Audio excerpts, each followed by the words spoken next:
We live. Blessing, blessing, blessing, blessing.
Shabbat shalom. Shabbat shalom to the worldwide family. Peaceful Sabbath.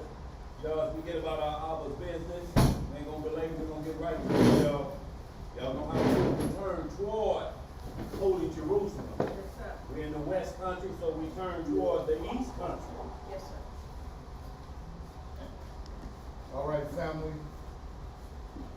We're going to get this opening prayer. And it is with the Most High's permission. And it's in the name of His only begotten and beloved Son, our Lord and Savior and our Redeemer, Yahushua HaMashiach. But we know Him as Jesus the Christ, family. Long live the King. Long live the King.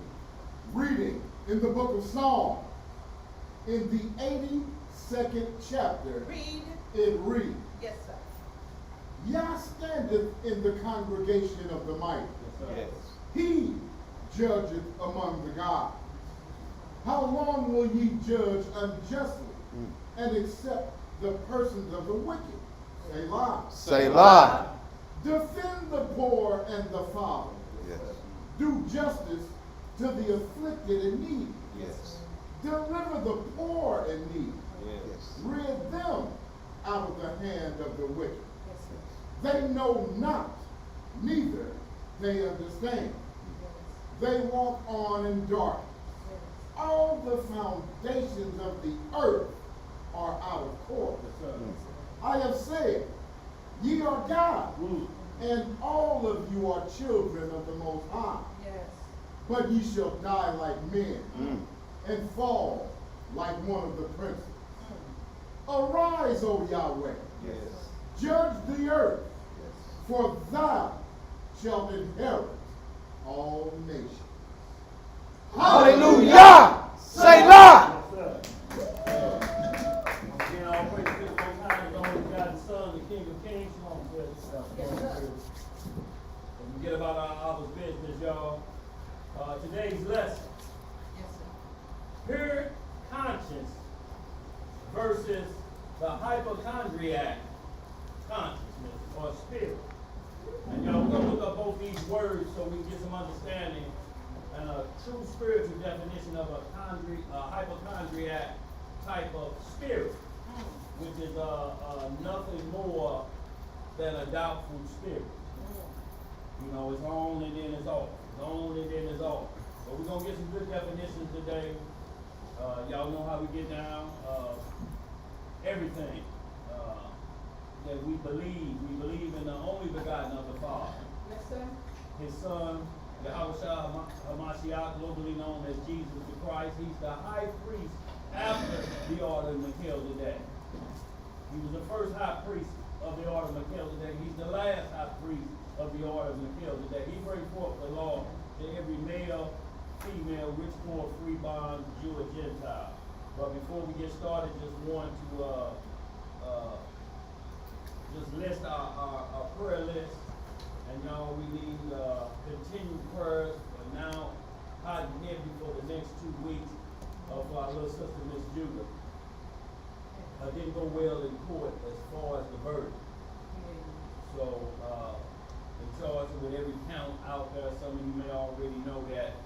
but guilty on all counts. So at this point, y'all, prayer is needed to possibly, move the judge's heart or any victim impact statements that would allow her to get the lower end of this sentence. Y'all, that's where we basically at this point. Because, anything else, an appeal will take 3 to 5 years. So what we're looking at is hopefully the Most High moves that judge heart and not saying put it on the person's mother's heart, because I would understand that if it was your child, so major charges, sis, like 30-year charges. So y'all, we need to pray for movement of spirit and hearts in those victim impact statements, because a decision has been rendered. Everything else will be played out later on. But Jake will go into a little bit of more detail tonight on the subject matter. So if y'all will, just tune in tonight to the Walk on the Dark Side. Also want to send a Happy Soul Day shouts out to the hardest Hebrew working man in Israel, Brother Ishua ben Israel. Yes, sir. Happy Soul Day, y'all. Yes, sir. Also continue prayers for our brother in the homeland, Brother Agda, his wife Yisraela, Ema, Naomiya, also our other family there, Sister Nakia and Brother Shea. Also shouts out, continue prayer for our brother Uriah and Sister Hananiah. Continue blessings and hope the recovery continues. Elder Judah and his wife Tashiba. Continue prayers for y'all as well, and our brother Dre Money. Also the big country. Yes, sir. And just want to send shouts out to our brother Alva up there in Nebraska, up in the corn husker state, and he out there in them corn huskers. So y'all pray for a little protection out that way. And also to our sisters and family members, Sister Tarsha Robinson and Sister Ada Robinson.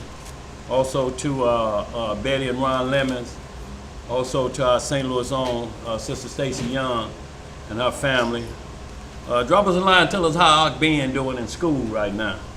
He was a youngin' the last time we laid eyes on him. But with that, y'all, I don't have anything else. We're going to get right to the lesson. Pure conscience versus the hypochondriac spirit concerning the word. So we're going to get into pure consciousness and explain that. And then we're going to explain how you can have a hypochondriac type of spirit when it concerns these laws. And that means that, like, hypochondriacs usually, I don't care what disease you mention, if you say, if your baby toe itch and you have to scratch it 3 times. I got that. The next thing, I got that.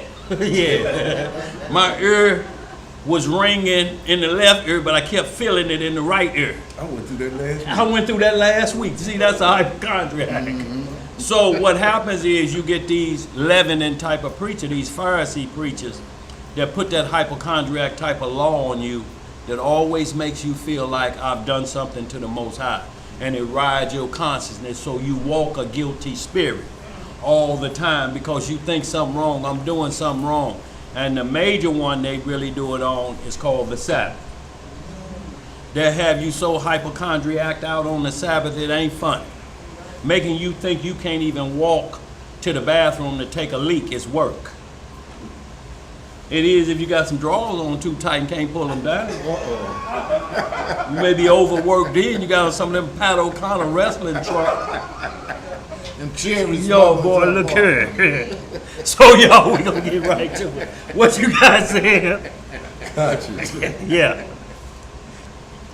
Conscious, the sense or consciousness of the moral goodness or blameworthiness of one's own conduct, intentions, or character, together with a feeling of obligation to do right or be good. You see that? That's pure consciousness. To do right or good, you know. And that's why it says lawful to do what on the Sabbath? Good on the Sabbath. Now, you got the other ones there? Hypochondriac. Yeah. Hypochondria also known as illness, anxiety, disorder. What is it called? Illness or anxiety disorder, Yes, or sir. health anxiety, Uh-huh. is a chronic condition where a person is excessively worried about having a serious illness. So, and this is the problem. What gets Israel in that is people attack, and we got these teachers out here from these camps that keep you in that hypochondriac spirit. Always, if I keep you thinking something wrong with you, you always come back to me for help. You know, because I'm going to keep telling you that's what's wrong with you, and it's going to be farther away from the law than anything you could even see. That's why I say they make him a child of the devil twofold more than the one who explaining it to him. Let me read this one. Go this ahead, is bro. hypochondriac. Yes, sir. That was hypochondria. Okay. A person who is abnormally anxious about their health. See, abnormally anxious, and see, and we're talking about your soul health is what we're dealing with today. We're not dealing with the flesh. We're talking about your soul health, because that's what counts on you getting in the kingdom, because flesh and blood can't enter in the kingdom. And it don't mean we won't have flesh. What it means, though, is this sinful flesh can't get in the kingdom, because look, Adam and them got their punishment, but they had to block the way to the tree of life. So they were thrown out of paradise. So even though they faced a crime, the recovery process was still 5,000 to 7,000 years away for it to happen. So you can't let that into the kingdom. So you can't let hypochondriac type of mentality into the kingdom, because they won't trust it when they get there.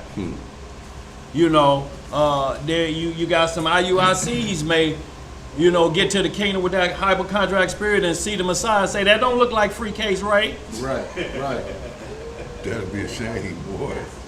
Where is horse at? In order. Yes, sir. He ain't got no. That ain't Billy Me Carter. Don't look like him to me. Y'all understand? Because they're just along for the ride. So y'all gonna get right at it. 1 Tim 3. But before we do, They give us a king spirit. oh boy, that's it, Zeb, at the highest level Give us a king known to spirit. man. Because what they do is they work you and put you in a hypochondriac state. And I'm glad you said that, Zeb, so I'm definitely put this 1 Samuel down, because we definitely need that to explain that when we get to it. But go ahead, Zeb, you said you had another, or that was good? I read both Okay, of them. both of them, okay, my bad. Yeah. So y'all, 1 Tim chapter 3. All right, family. We're going to be reading in the book of 1 Timothy, chapter 3. We'll start the reading in verse 1. Sir. Everybody there? All right, we will tell for our family.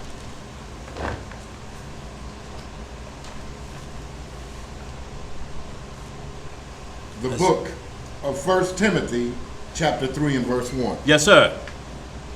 This is a true saying. What kind of saying? It's a true saying. Uh-huh. If a man desire the office of a bishop, he desireth a good work. So it say, if a man desire, a man don't have to desire a bishop. So it has to be that individual. He can't be promoted to it. Right. You can't make him, like, you know, you'll see today in today's doctrine, they honor or graduate an individual or promote him to being a bishop, but he has to desire that. And with his desire come instruction. Go ahead, bro. Verse 2. Yeah. A bishop then must be blameless. What must he be? He must be blameless. Uh-huh. The husband of one wife. How many? One wife. Uh-huh.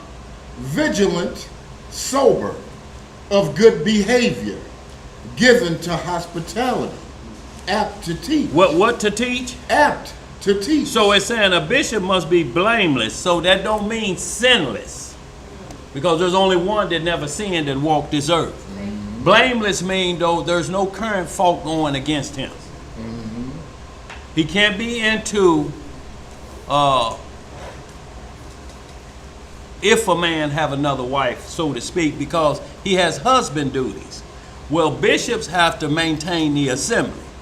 So they can't be tied up with a lot of other duties and then try to get to this. This is where Paul explained the man that's not married serves the Lord more versus the man that have a wife. It's not telling you can't have a wife, but you have responsibility.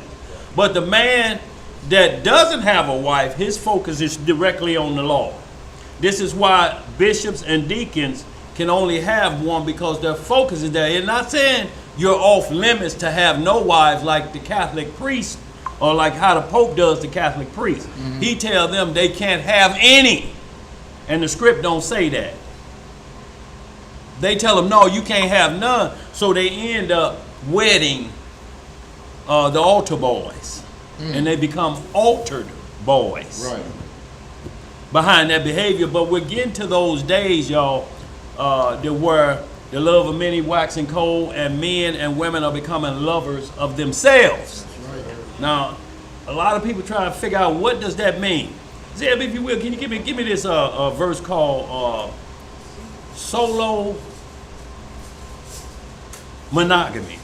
Or tell you what, the better thing to do is type in women who marry themselves. Term for women who marry themselves.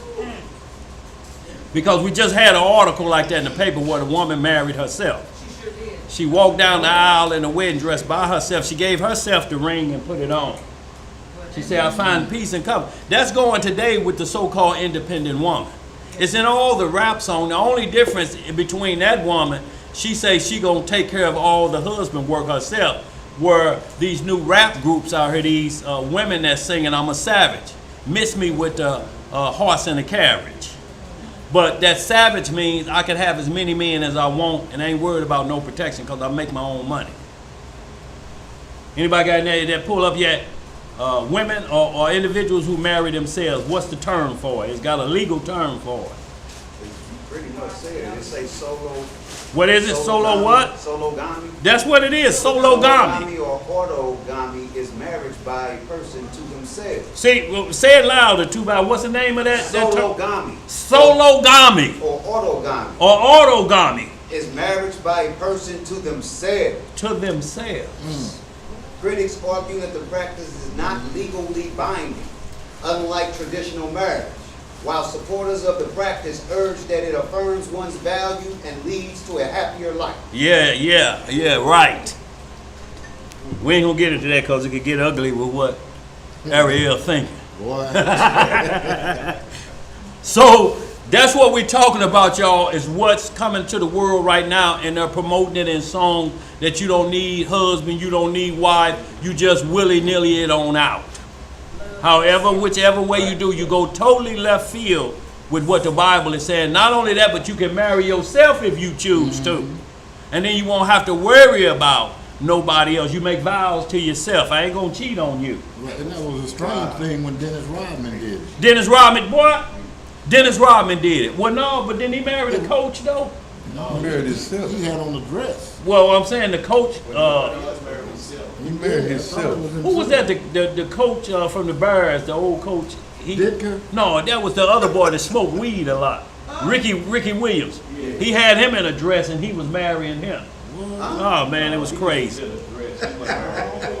ain't heard that one. I'm talking about he didn't fit married, but they had him on the front of Sports Illustrated like that. I'm telling y'all, it's an article. Y'all can pull it up. Y'all see what I'm talking about. Ricky Williams in a marriage dress. Y'all just pull it up. Y'all see what I'm talking about. But this is what we're coming to, y'all. Lawlessness is abounding at a high level, and they're just getting themselves in shape for the Antichrist. Iniquity doth already work. Yeah. So y'all, let's get right to it. Finish that first Tim up. Verse 3 Yes, sir. of 1 Timothy 3. Hold on. 1 Timothy 3 and verse 3. Yes, sir. Not given to wine, no striker, not greedy of filthy lucre, but patient, not brawler, not a brawler, not covetous. So it said not given to wine. That don't mean he can't drink wine. That means he can't, every time you look up, he got a bottle in his hand. Right. That's given to wine. He can't move without it. What they call the Messiah that, the Pharisees. He's a wine bibber and a glutton. They say he eat a lot, and every time we see him, he got a cup in his hand. But the bottom line is they didn't say two things. We never saw him have to stick his finger down his throat and vomit up because he's gluttonous. Nor did we have to change his clothes because he urinated on himself. Or was he slurring the words and fell face first. Because they never said he was drunk with his wine. So that didn't apply to the Messiah. Go ahead. Verse 4. Yeah. One that ruleth well his own house, having his children in subjection with all gravity. See, and when you're saying having your children in subjection, ruling his house well, and what that means, it means he's got some order in there. The children are in order as well, and it says they're in subject, so it don't mean that you tell them, you get over there and do what I say, Junior, you do it now. No, they understand and they respect their father. Their purpose for life understands this is how we're supposed to treat one another in the house. The children are well respected. Right. When their parents are not around, they might as well be around when you're dealing with the children because they're a mirror image of their parents. Y'all understand what I'm saying? And that's like our daughters, as they were growing up, people never had a problem when we left them, but they say, your children are so well Man, behaved." absolutely. Mm-hmm. Absolutely. Because that house shoe will work. See, But you can teach them better by being orderly yourself. absolutely. Right. Don't be a Lead lion by in the example. house. Lead by example. Go ahead. I was gonna say nowadays, you can't really tell these children what to do because the parents, single parents is telling them, don't listen to nobody. Right, Let me being take disorderly. you. And so that's our problem, because I'm gonna say this, my granddaughter, she's young. And I was trying to tell her about life. She told her mother, she was like, well, Grandma, I didn't appreciate you telling me that, but she don't really wanna listen to what I say. What's up the road for you is not like that. Well, hopefully she'll be able to find her way back home when she get up to the road, because it's going to pop right in her mind. See, the Most High bring it right back to your face. You're going to be the first face that's right here. And she's going to say, I should have listened to Grandma. The only problem, we just hope don't no damage happen to that other than a little, little skin damage, a little, little slap on the wrist type of damage. You hope it don't be a situation that costs 20 years. Right. So y'all, that's what a deacon and a bishop rule their house well. And this don't mean like orderly, like nobody in the house will do wrong, but their children, the chances are they're following good guidance, and it speaks of it in the Wisdom of Solomon when it talks about a man that have a good son and he died. It's like he never died because his son is picking it right back up for him. Non-stop, and nobody ever misses. Running the business the same. Right. Boy, and people will tell you, boy, your daddy sure would be proud of you. Yes. Let's get some more. Verse 5. Yeah. For if a man know not how to rule his own house, how shall he take care of the house of the church of Yahweh? See, that's and notice they keep putting the bishop in taking care of the church. So where the assembly come to get their learning and teaching. So if his house in disarray, when he's sitting in class, if his shirt is tore off and he got scratch marks right here, and then he keep getting called, what? We'll call a lawyer. Tell him I'll be down there soon. Junior in jail again. Yeah, they got him. And see, That and church then ain't gonna be right, nowhere. And he got scratch marks all over him, and one shoe on, so I mean it's been a rough way getting to church. Mm-hmm. It's gonna be hard for him to give you directions. See, but everything is like that without the Bible. If you currently involved with a fault, you can't be on a jury against somebody else with the same current fault because you may be biased. So they would ask you, have you ever had this issue? Like courts here do. And you say, well, yeah, I had that. Well, actually, I'm going through it. Well, you got to be off of this. Mm-hmm. You can't be here. You in the same trouble right here. If you let them off the hook, you may be hoping you get off the hook. Right. So, no, let's get some more. Verse 6. Yeah. Not a novice. Not a what? Not a novice. See, if you know boxing, when you start out as a novice, no skills. I'm talking about, Sub-novice, then novice, and then where you go to open, and then you go to the amateurs or whatever it is. When you get to the AAU, but a novice is one who just learning his skill. He mostly just hitting the bag and shadow boxing. Mm-hmm. The bag ain't hitting back yet. He just a lot of. That's a novice in the mirror. Boy, if you ever land them on somebody other than the bag, they'd be in trouble. That's a novice. Making that noise. Well, you got to take me. Boy, look here, You yes, ain't even a sir. novice. Boy, look here. So that's what a novice is. But if you look it up real quick, they say a beginner, so to speak. So a bishop can't be a beginner, and that's what they do a lot of time in modern Christianity or Hebrew Christianity. They promote you based on your bank account Right. Yes. versus your skill level You in the word. understand. Right. Yes, sir. So let's get some more. Teaching on YouTube Friday. What you say, sir? Find out you a Hebrew Monday and be teaching on YouTube. Yes, sir. On Friday. Yes, sir. Let's get some more. Verse 6. Yeah. Not a novice, lest being lifted up with pride he fall into the condemnation of the devil. Yeah, you hitting the heavy bag good, hitting it low, and you feel now I'm ready for Terrence Crawford. Right, right. See the way I hit that bag? If he leave them ribs open like that, If. I'm gonna be the champion. Yeah. What you say? If he leave them ribs open. Go ahead. Verse 7. Yeah. Moreover, he must have a good report of them which are without. A good report of them which are without. We're not talking about in the congregation. Right. It's people that don't know you and don't know your faith, but you done been into contact with them, and they say, that's a good dude. That's a good sister. Without. I'm not talking about your people gonna vouch for you majority of the time, but the people that's not the common man, so to speak, Right. that look at you and say, what do you believe? There's something about you. Right. It's like that guy you pass on your way out of your subdivision, but you always wave at him. You Yeah. don't know him. Right. But you wave at him and smile, and he's like, that's a good guy. Yeah, sir. You You know? know what I'm saying? But they got a report about you as well. So it ain't just, the look, they done heard good things about you. It's well reported. Go ahead, read some more. Verse 7. Yeah. Moreover, he must have a good report of them which are without, lest he fall into reproach and the snare of the devil. See how if it's not going accordingly, the devil is waiting for him to slip up. And that's how that Geno Jennings get a lot of these Hebrews from them camps. Because they go in there as novice against a professional Sunday worshiper, so to speak. If y'all understand what I'm saying, he's a champion, Geno Jennings, in modern day Christianity. And then you get a novice black Hebrew Israelite in there. Right. See, that's the only thing they know. So when they go up against him, he tears them to shreds. Because you got Hebrew Christianity versus modern day Christianity. One has been existing longer. So a lot of the Hebrew Christianity, they come out of the Christian church, but they don't know enough about this walk. All they know is that I'm not a Gentile anymore. So he's still the same preacher, and their leaders are teaching the same thing. They just know they Hebrews. They don't know nothing else.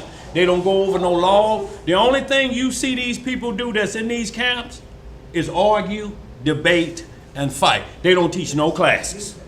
I'm talking about if you're teaching classes about this, there's no classes out there like that. All it is point fingers and put you in that hypochondriac mode. I need you to be in that hypochondriac mode to always think you're doing something wrong, and then you ain't gonna never challenge me, because I'm gonna have you, if you say anything back to me, I'm gonna put you in your place.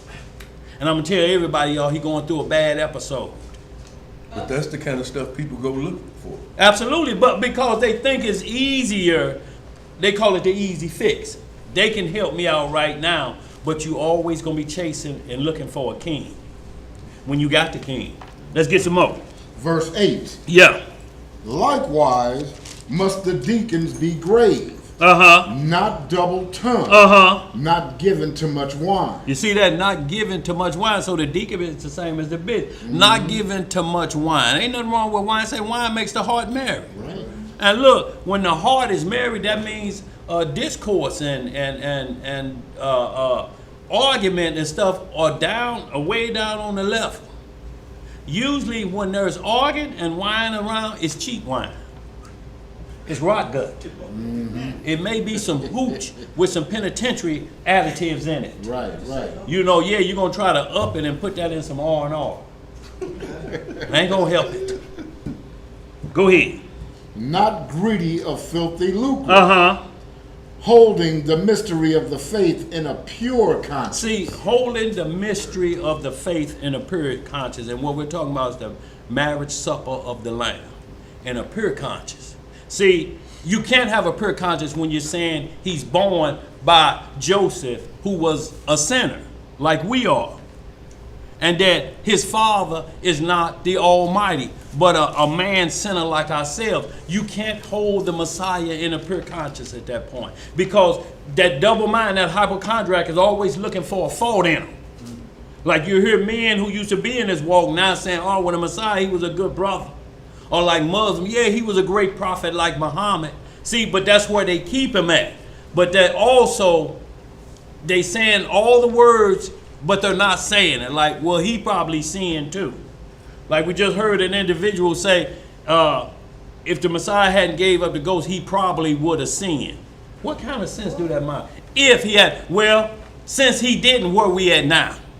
Since you had that question and the mission was fulfilled, Isaiah 53 was fulfilled, why are you still in that hypochondriac mode or thought process that if he had a sin? So that means your whole mission is going to be trying to find a sin on the Messiah to straighten your warped mind out. You understand what I'm saying? Right. Let's get some more. If you hadn't woke up, you wouldn't be talking that Boy, way. look here. But I'm woke, Zed. Let's get some more. Verse 10. Yeah. And let these also first be proved. Then let them use the office of a deacon, being found blameless. Notice how that came up again. Not sinless, but blameless. Blameless or, my bads, or inadvertent error, so to speak. Or there's no current fault. Now, free case Ray, and I'm just using this as an example so people understand. He free case along with two other detectives, a Hebrew. And they were locked up when he was a detective in New York. He won't talk about it. If his parishioners ask him about it, he say, we don't talk about that no more. And all his men are jumping in. Yeah, don't ask him that question no more. About that free case when he was Detective Nathaniel Ray. Y'all understand what I'm saying? So this is what I'm talking about. That was a blame. So until that blame is rectified, he have to move out of his deacon position until that blame has been rectified, and it showed, well, he was deceived by the other police when they free case this dude. If that blame ain't been resolved, then he's saying, I don't want to talk about it no more. Well, it's still hanging out there. Right. It ain't resolved. It ain't resolved. It must be resolved for you to continue on. That don't mean that you can't commit a crime or law breaking against the Most High and not be a deacon if you follow the rules to get back in good grace. But you can't do it currently and work to it because everybody's going to attack you. Like they're doing Kamala Harris right now. They're going back as far as all her old boyfriends. They're going back for her parents. What they're trying to do is find blame that says she can't hold his office. We need blame. And everything else, her and Trump already went through that when she was on the vice president ticket. So they just drumming up old information on it. They hoping somebody else come forward and say, I had her too in the back of the Quickie Mart. Yo. That's what they hope. Right. A quickie and a quickie. Yeah, yes, sir, bro. Let's get it. Verse 11. Yeah. Even so must their wives be grave. And see, when they're using the word grave, it don't mean dead. It just Right. means low-key, laid back. Right. Not hyped up about anything. A grave could just, like saying, you use the reverse side of that when they tell you somebody in hospital, they say they're in a grave state now. They're not responding to anything. They're almost there. On the other side of this, they want your mind to be not hyped up with all of the things going on outside. Your mind have to stay free of all the drama. Because if your mind get wrapped up in all that drama, you can't teach the class. You got too much drama going on. It's too much to handle, so to speak. Go ahead. Not slanderer. Not what? Slanderer. Uh-huh. Sober. Uh-huh. Faithful in all things. And it says sober. That means if we're talking about on the fleshly level, 0.08. Yep. On the spiritual level, whatever the Most High say that is, there must be a pure conscience. So sober. Aware that the devil could be attacking. Aware that I can't get your husband, so I'm coming through you to get him. And they have to be sober of that. He trying to get me to get at my husband. Y'all understand what I'm saying? That's how the devil comes. So they have to be sober. They can't be off their game and get caught up and he slip in because he ain't gonna never come to the man. He always gonna go to the woman. You understand? That's what got Solomon. Because if he'd have had just the one, they could have probably maintained, but he had 700 and 300 concubine wives. So he had 1,000 women, and they kept nagging at him and nagging at him. He just said, whatever God you want to serve, just leave me the hell alone, please. Right. Please. I'm trying to watch the game. Yeah, I'm trying to. You know, so that's what'll happen. Go ahead. Verse 12. Yeah.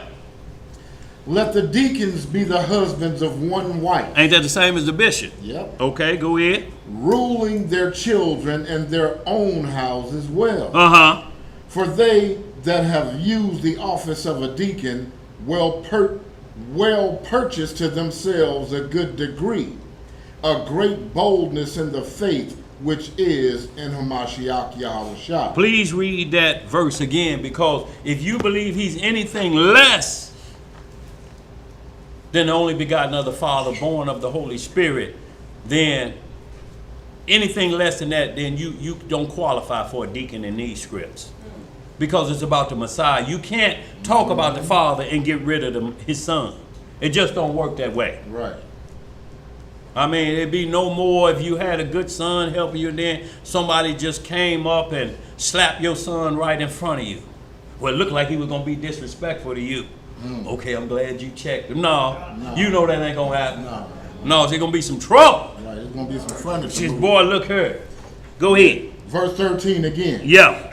For they that have used the office of a deacon well purchase to themselves a good degree and great boldness in the faith which is in Hamashiach Yahushua. See, great boldness. Not talking about, you know, that scripture could have been tampered with and Joseph really his daddy through fornication. Right. Nobody knew about the wedding ceremony that's made public by the prophets.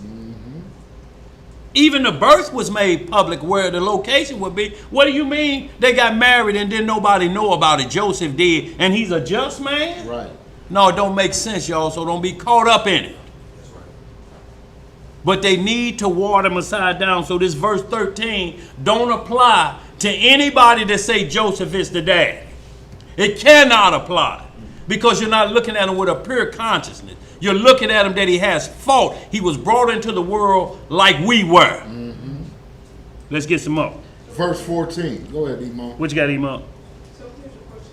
So if they say that they love the Most High, but then they still say that Yeshua was a good man. That's what they mean. Yeah, you hear Muslims say that a lot, Imam. But go ahead. So they're really, their mindset is not on for the fact that they really worship the Most High or they really love the Most High, and they go sideways on his son. Well, what they have is a lack of this verse 9. If you read that again for me, Ariel, just hold where you at and read that again. Verse 9. Yeah. Holding the mystery of the faith in a pure conscience. See, the mystery of the faith, and this is the mystery that the Most High say, I'm going to tell you all things, but the mystery of the marriage supper of the Lamb, when y'all really find out what it's about, and y'all unlock the mystery of that, then you'll truly understand it. But he's saying you can unlock it here. If you just do it in this carnal life, it's going to make that much more easier when you understand it from that perspective. You got all the tools you need. You just don't know how to apply them, or somebody's been hoodwinking you and subverting whole houses to get you to look at them instead of the Messiah. But they're going to be double-tongued. They're going to be shadow boxers. They're going to be novices. Because when you hear them leaders, let the word black Hebrew Israelite come out of their mouth, you know that they ain't got no understanding of this script, because the Bible don't deal with color like that. It deals with nations. Right. And when you're saying black Hebrew Israelite, who are you telling that to? Because ain't no white people out here calling themselves white Hebrew Israelites. Have you anybody ever heard anybody say white Hebrew Israelites? You don't even hear them say white Israelites. They say we're Israelis, Israelites, and we practice Judaism, not the Bible. So they haven't lied to us. They call themselves Dukes and Temans. They are the Dukes and Temans. Well, no matter where you look up, British royalty is Dukes. So they tell us who we are. But yet we the ones telling the lie when you say black Hebrew Israelite because ain't no lineage for that. Who was the father of Jacob? Who was the father of Isaac? Who was the father of Abraham? Who was the father of black? Have we seen that? Yo, damn, that blackie is right Black there. daddy? That black daddy. How you know it's black? Because it said black. Look at it. Look at it. No, ain't no such thing. If that's the case, how you going to determine yourself between the Hamite?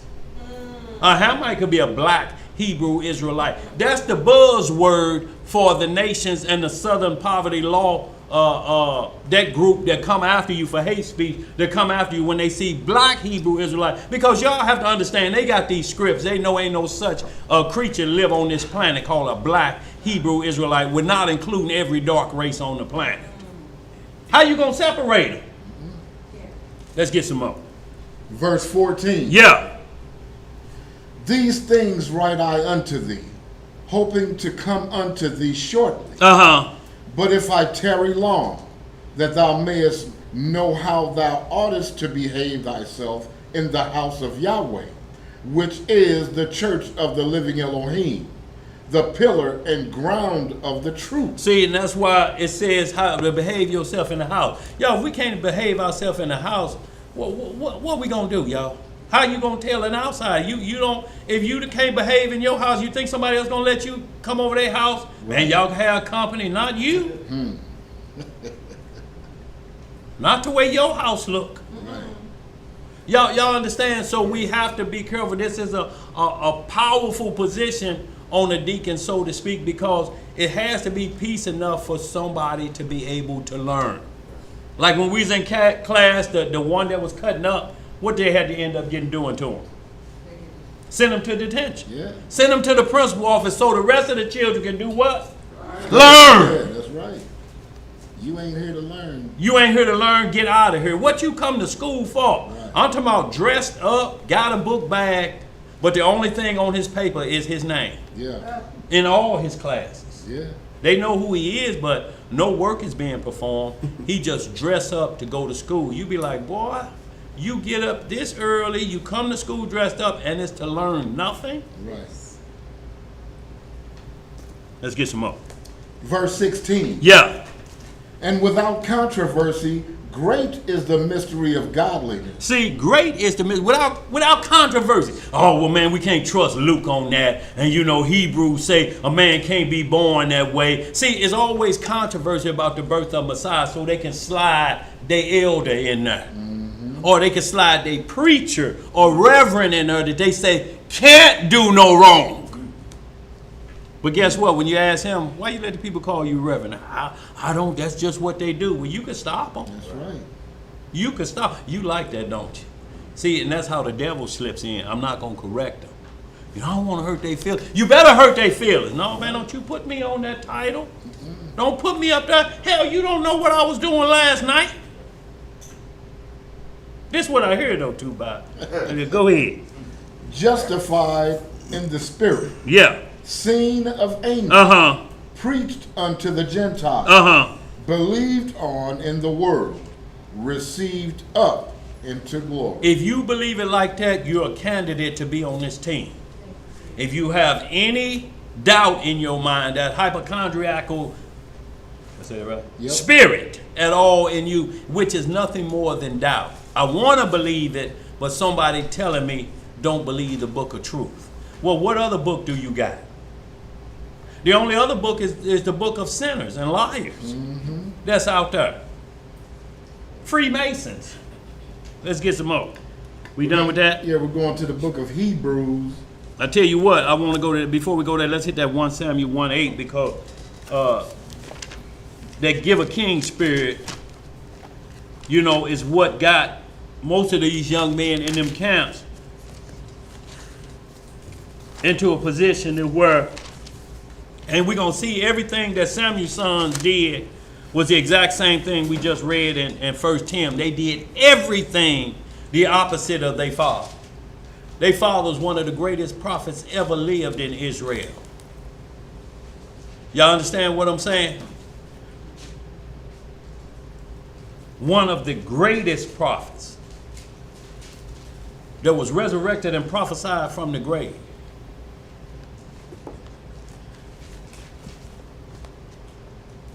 Go ahead, read that down to, we're going to read the first couple verses and then we'll jump down to verse 11. To tell you what this king going to do, y'all. And look, all y'all have to do is listen to the students, and you're going to hear them say these same things with that give us a king spirit. They're going to announce these things because you know what they've done with this same 1 Kings 8, I mean this 1 Samuel 8, what they've done is shifted it to make it work for them. You supposed to pour me wine. You supposed to be my servant. If I tell you to get out there on the altar table, you supposed to because I'm your high priest. After the crucifixion, You're supposed to go the extra mile for the brother. you're supposed to go the extra mile for the brother. You're supposed to let him live with you. A brother's supposed to come and live with you, so you stay in that frat brother type of mentality. Not only that, but instead of leaving your father and your mother, instead of cleaving to your wife, you cleave to your wife and your best friend. They all stay up in the same house. And this is constant in them camp doctrines. Because they teach them you must go find a brother in the spirit and stay with him for free. Well, see, the only problem with that is when there's another addition to the family, your plate may get broke. Look, ain't enough food in here for everybody, and they break your plate. That means you got to go find somebody else to live with for free. Y'all just hanging on this doctrine and you living for free in somebody else's house, you better protect your plate. Get a plastic plate. Paper plate. A paper plate. Get your own plate. Get your own plate. Yes, sir. Let's get some more. Go ahead. All right, family, we're going to be reading in the book of 1 Samuel. You say, boy, come with your own plate. Go ahead. Place. No, don't Your own come. place, Don't yeah. come. Be there Place with your and own plate, huh? Yes, sir. And we're going to start the reading in verse, you want to start in verse 1, you say? Yeah, we're going to read it down to verse 5. And then verse 6, and then we'll jump down to verse 11. Or you can just keep going. Okay. The book of 1 Samuel, chapter 1 and verse 1. Now, remember we just read verse 10, what it told you couldn't be. You better Deacon, go ahead. Now there was a certain man of Ramoth-Iam Zophim. Where you at? We're at 1 First Samuel. Samuel? You ain't in 8. Oh, no, Eight, I'm seven, 1. yeah. You ain't in Well, that's 8. why I said. No, I thought 1 you said Samuel verse 1. 1. I thought you were saying we started verse 8, 1. oh, 1 Samuel 8 and verse 1. Come on, Mark. Okay, I'm like, okay. I'm sure looking down like, okay, am I tripping? No, it was me. The book of 1 Samuel, chapter 8 and verse 1. Yes, sir. And it reads, And it came to pass, when Samuel was old, that he made his sons judges over Israel. Now the name of his firstborn son was Joel. Yep. And the name of his second, Abiah. And they were judges in Beersheba. And his sons walked not in his ways, but turned aside after lucre, and took bribes, and perverted judgment. Now, did we just read that in 1 Tim 3 that they can't take bribes for filthy lucre? Say, lucre is money. Right. Like you heard about a sports athlete. Oh, Deion Sanders signed a lucrative contract today. More than any other defensive back in NFL history. Not given to filthy lucre. You know what I'm saying? Give you the bag to teach bad doctrine. Go ahead. Verse 4. Yeah. Then all the elders of Israel gathered themselves together, and came to Samuel unto Ramah, and said unto him, Behold, thou art old, and thy sons walk not in thy ways. Now make us a king to judge us like all the nations. And see, and that's when you constantly hear Zeb say, give us a king spirit. This is the verse he's speaking of. This verse, give us a king like who? like all the other nations. Why do we want an earthly king when we got a heavenly king, a spiritual king that can deliver supernatural? But give us a king that we can see with our own two eyes, Right. and we don't have to imagine this king. Even though we see the miracles Right. that were invisible and became visible, we still want to see him though. Right. We got the King of Kings. Right. So now we'll go to someone of lesser stature and fool ourselves Right. with this hypochondriacal mindset that he's equal as the Messiah. Look at it. Look at it. He tall. He tall. Well, what they gonna do for me? I'll never be king. You king of your own. Well, here, look here. Look.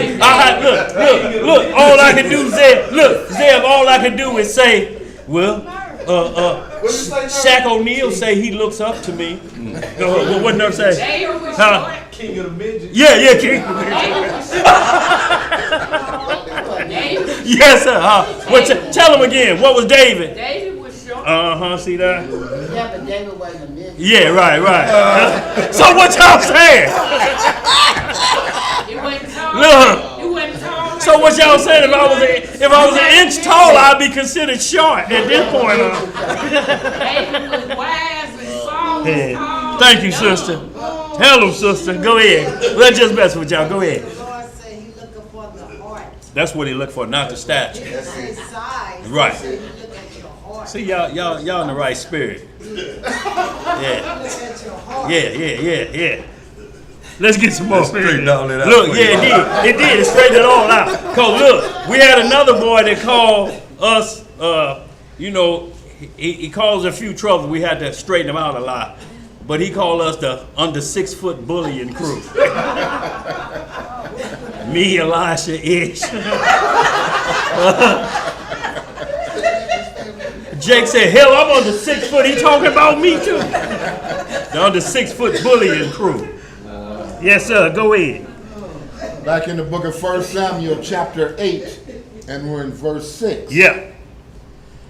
But the thing displeased Samuel when they said, give us a king to judge us. And Samuel prayed unto the Most High. Right. And the Most High said unto Samuel, hearken unto the voice of the people in all that they say unto thee. For they have not rejected thee, but they have rejected me, that I should not reign over them. And this is that spirit we talking about, that hypochondria. You don't want the Most High. You believe that if we pick the guy, then he could deliver the word better to us. No, all he doing is catering to your bad behavior.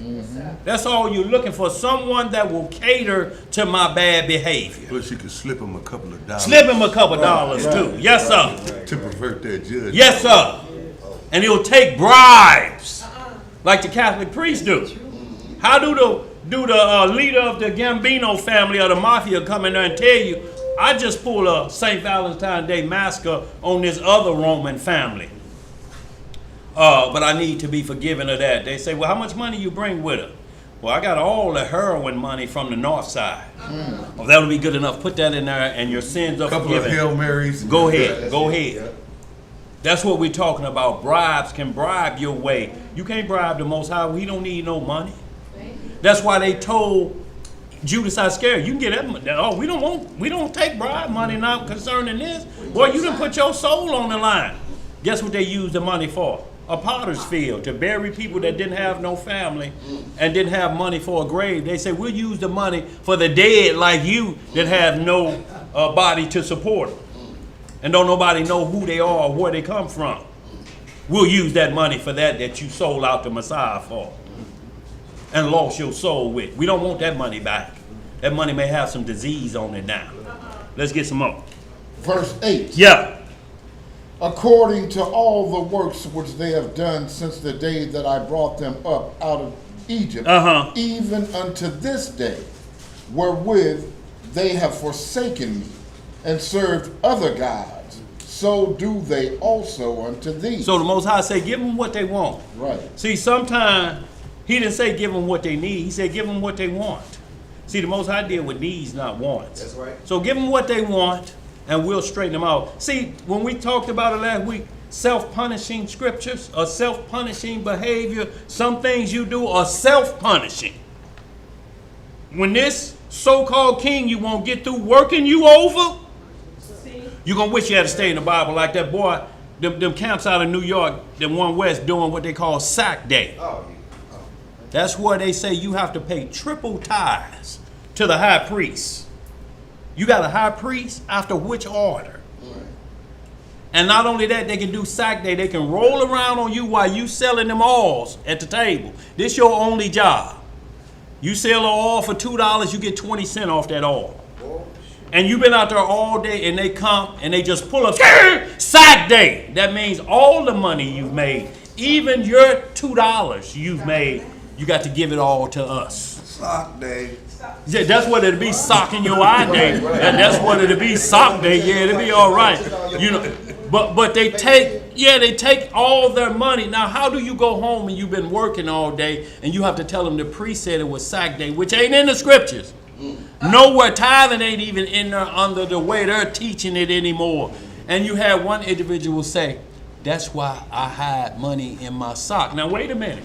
You selling all for the laws and they reduce you to hide the residuals in your sock so that they can't get the money. That's but yet deceitful. you still a part of the congregation and won't leave. That's a hypochondriac. Well, I don't want to leave. Maybe they could be telling the truth. And he worshiping the devil. See, that hypochondriac, the spirit of have somebody telling you that you can play with crystals, it's in the Bible. See, and then you have them doubts and then you wonder, well, why God put that in the Bible? The devil in the Bible? Can you worship him? No. Well, why he put him in there? What you got, sis? I was going to say that's no different from Farrakhan. Absolutely, same exact way, same exact. He say the Messiah is a good man. See, that's the key word, but not the savior of mankind.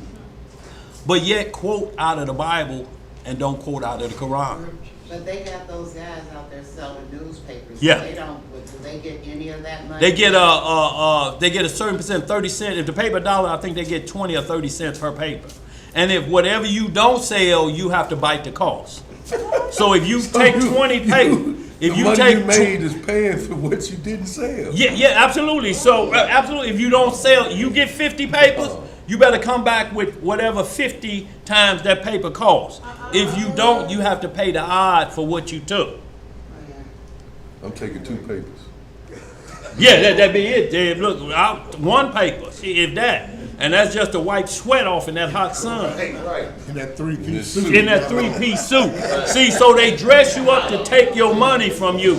What more than that but a pimp to his horse? Y'all understand what I'm saying? What's the difference? You dressed up on the street corner and you ain't getting no money, you taking it back. Right. The only little money you get is to wash up for the next one. Let's get some more. The book of 1 Samuel chapter 8 and verse 9. Yeah.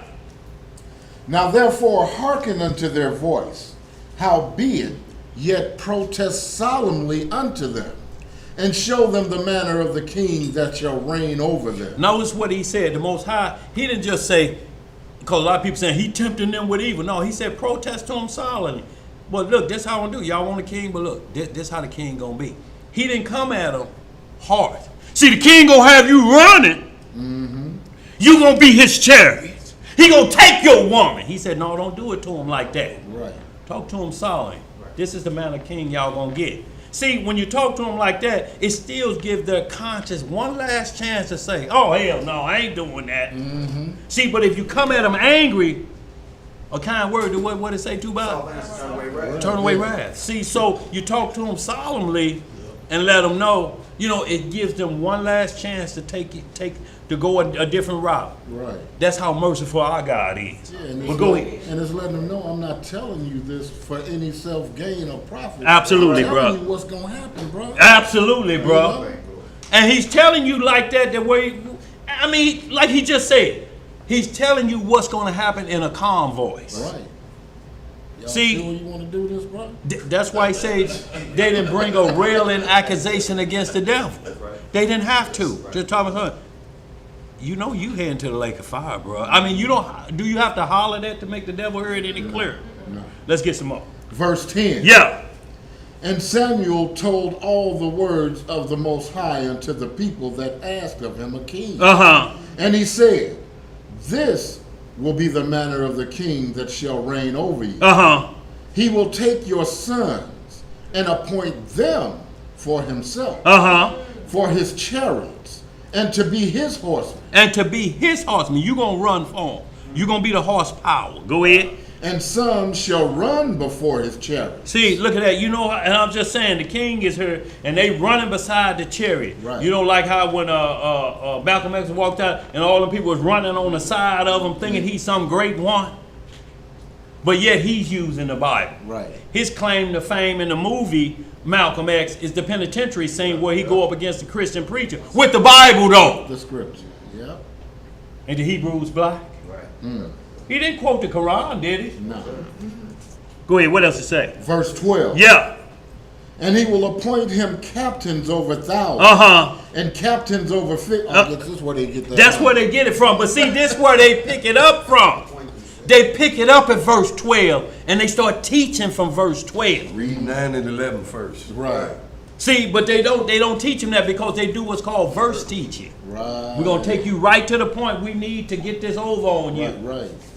And see, we're going to give you the placebo. You know, just like hypochondriacs, when you're a hypochondriac, a lot of times doctors give you what's called a placebo pill. It's basically a sugar tablet. And they say, all that you feeling up here, them headaches, we found a super pill. And you're going to be the first one to try it. Tell us if it works. You know, and it's just a sugar tablet. And when they take, doctor, I'm feeling better. Right. I feel like I can fly. He said, okay, you cured. You go ahead and go. Look, you only need one of those. You don't even need a prescription for it. That's how super it is. See you later, doctor.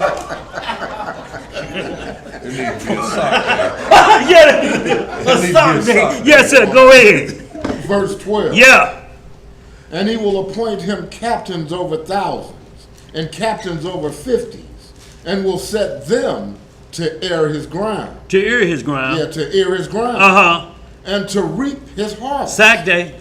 And to make his instruments of war. And instruments of his chariot. So all they do is they run out in gangs like that on street corners, and they hooping and hollering. They're airing his ground. Because the script tell you different. It say go door to door.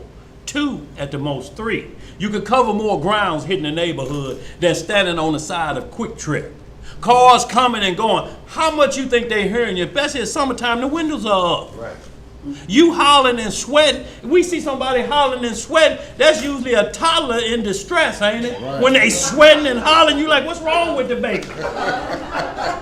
First check his pamper and see if there's a problem there.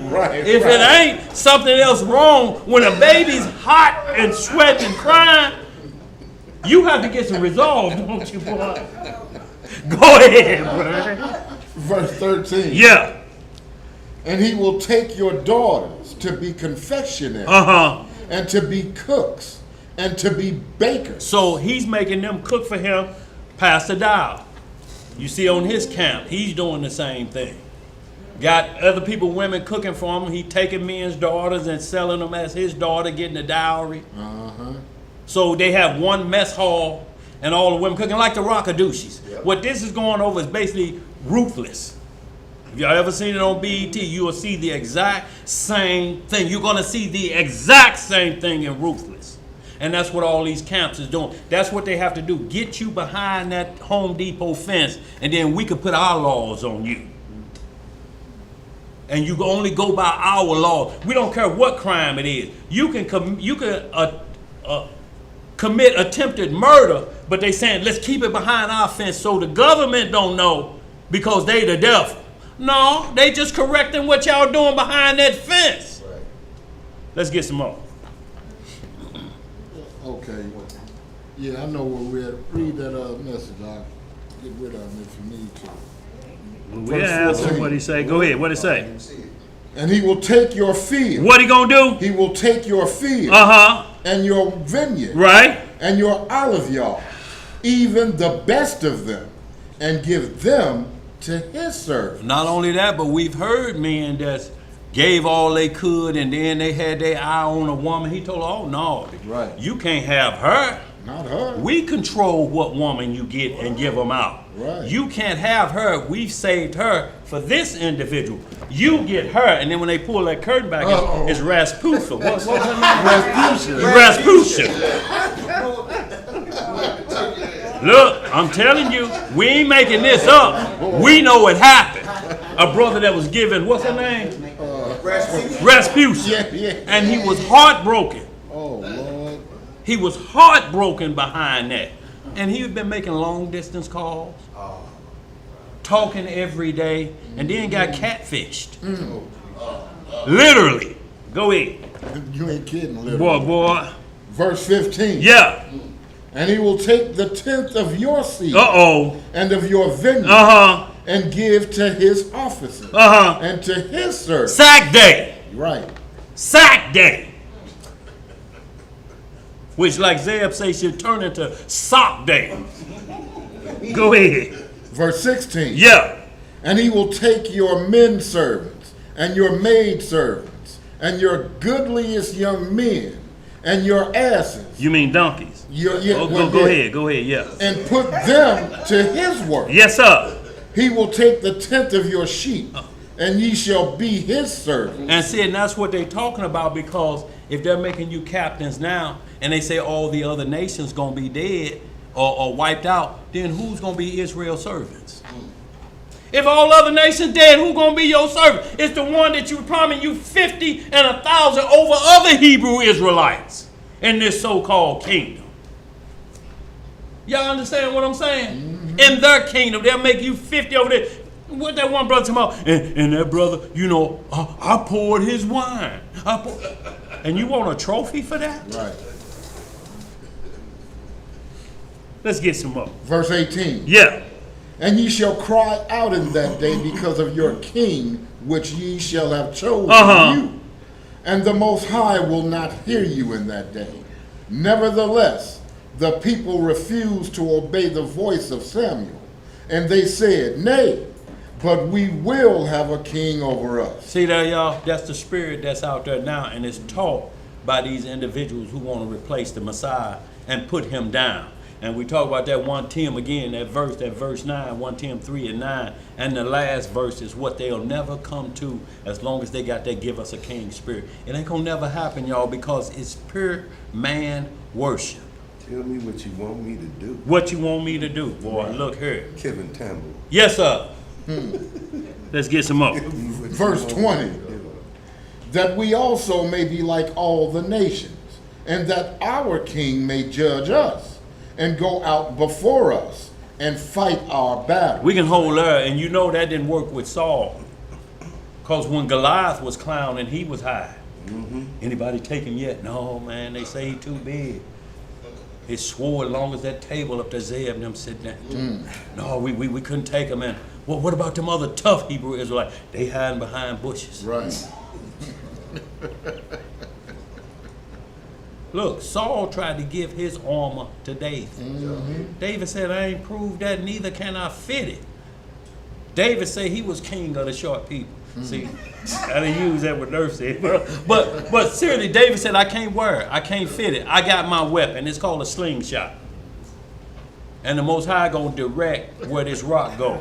And not only that, but it sunk in his forehead. I want y'all to understand what that rock did. It was halfway in his forehead and it was sticking out. That scrambled everything up there. And he wasn't dead when he fell. He was just knocked out. Face first, he hit the ground, and David ran up with his sword and cut Goliath's head off. Saul was like, you take my armor, I'm not going to need that. I'm not going to need that. Right. Go ahead. But Saul, the reason they chose Saul is don't because want to serve nothing. Right. And the reason they chose Saul because every other man's head only reached to his shoulder. Right. Y'all understand? That was the tallest man, only came right here to Saul. So they say Goliath was the champion of Gath. He was a tall punk. So he was tall. So they gonna put our tallest man out there against him. You know, but Saul didn't want no parts of it. None of it. Just like this boy that claimed he's the third in command of all heaven and earth. What Nerf laughing at? Tall punk. Oh, tall punk. Go ahead, yeah. TP up, boy. Look, toilet paper, Hey, tall punk is all the same. I done seen some in my Yes, life. sir. Yes, sir. Yes, sir. But that's the reason they wanted Saul, and Saul didn't want to go to fight, you know. And we have to understand, we like to copycat. So what these camps are doing, because these Edomites are saying they're the Jews, they're not copying what's in the Bible. They're copying their behavior. They wear hexagrams. They say Joseph is his daddy because the Edomites say Mary was a whore and the daddy of Christ is a Roman soldier. They follow their doctrine. They read out of the Kabbalah, they read out of the Book of Mormon, and they don't keep the law. It's all you have to do is watch them Pharisees, these modern day camp black Hebrew Israelites. They're chasing the Edomite doctrine. They're trying to take that from them. And they're following the same exact practices. They ain't following this. If you watch them, they have on fancy gauze, love the seats in the chief seats. They're doing the same thing. They're saying they're priests. They don't name which order they from. They don't mention Melchizedek. So that's what they're doing. That's the king they want. They're saying they took wickedness from us. That's what we were doing when we got thrown out of Jerusalem. That's ours. Bad behavior. Right. Give us back our bad behavior, Edomites. Wow. Give us that hexagram we was using. Give us our stuff back. But yet, once again, the king will fold like that boy talking about he third in command of all heaven and earth. And when that white man came in there questioning him, I hear y'all a radical group. Not us. You heard wrong, sir. We're one of the most He didn't have on non-violent no groups out fringes there. that day. Didn't have on no fringes. Didn't have on his tough man outfit. Yeah, they was on their jacket. Yeah. Oh well, they ain't supposed to be there. Yes, sir. Had He his did have on hair that slicked Indian back in a jacket. ponytail. This is what we're talking about. When the Edomite king came to him and told him, "We hear y'all been talking tough about us." Not us, sir. Wouldn't know. I may say something bad about these Negroes and some chicken wings, but not you, sir. Let's get some more, y'all. Where we at? Let's get right back to that Hebrews. Chapter 9, verse 8. We're going to pick it up a little bit, y'all. What you laughing at, Terry? It wasn't me laughing. That's But y'all, look, we got to be careful that we don't fall out of this pure consciousness. And what that means is, I'll never believe the Bible's tampered with. Ever. It says it's been tried 7 times.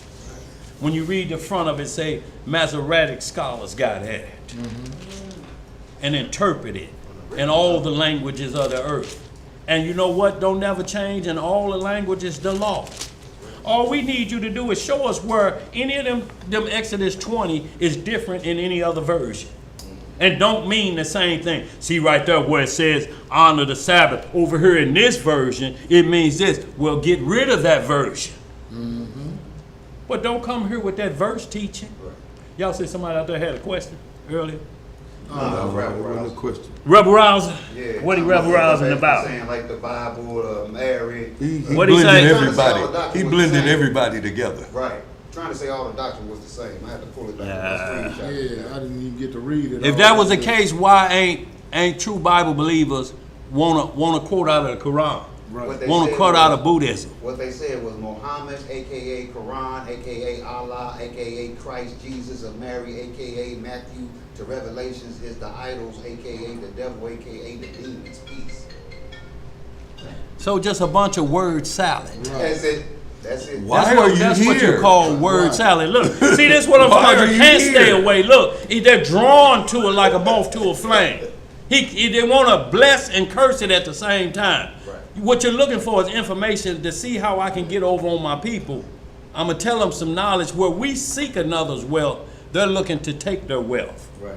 See, because down here, everybody got to be on the same page. So if we go out by twos, my right-hand man know what I'm doing, and I know what he doing, or sister, they know what's going on. But when you got that give us a king spirit, you got a whole group, you don't know what nobody thinking. Right.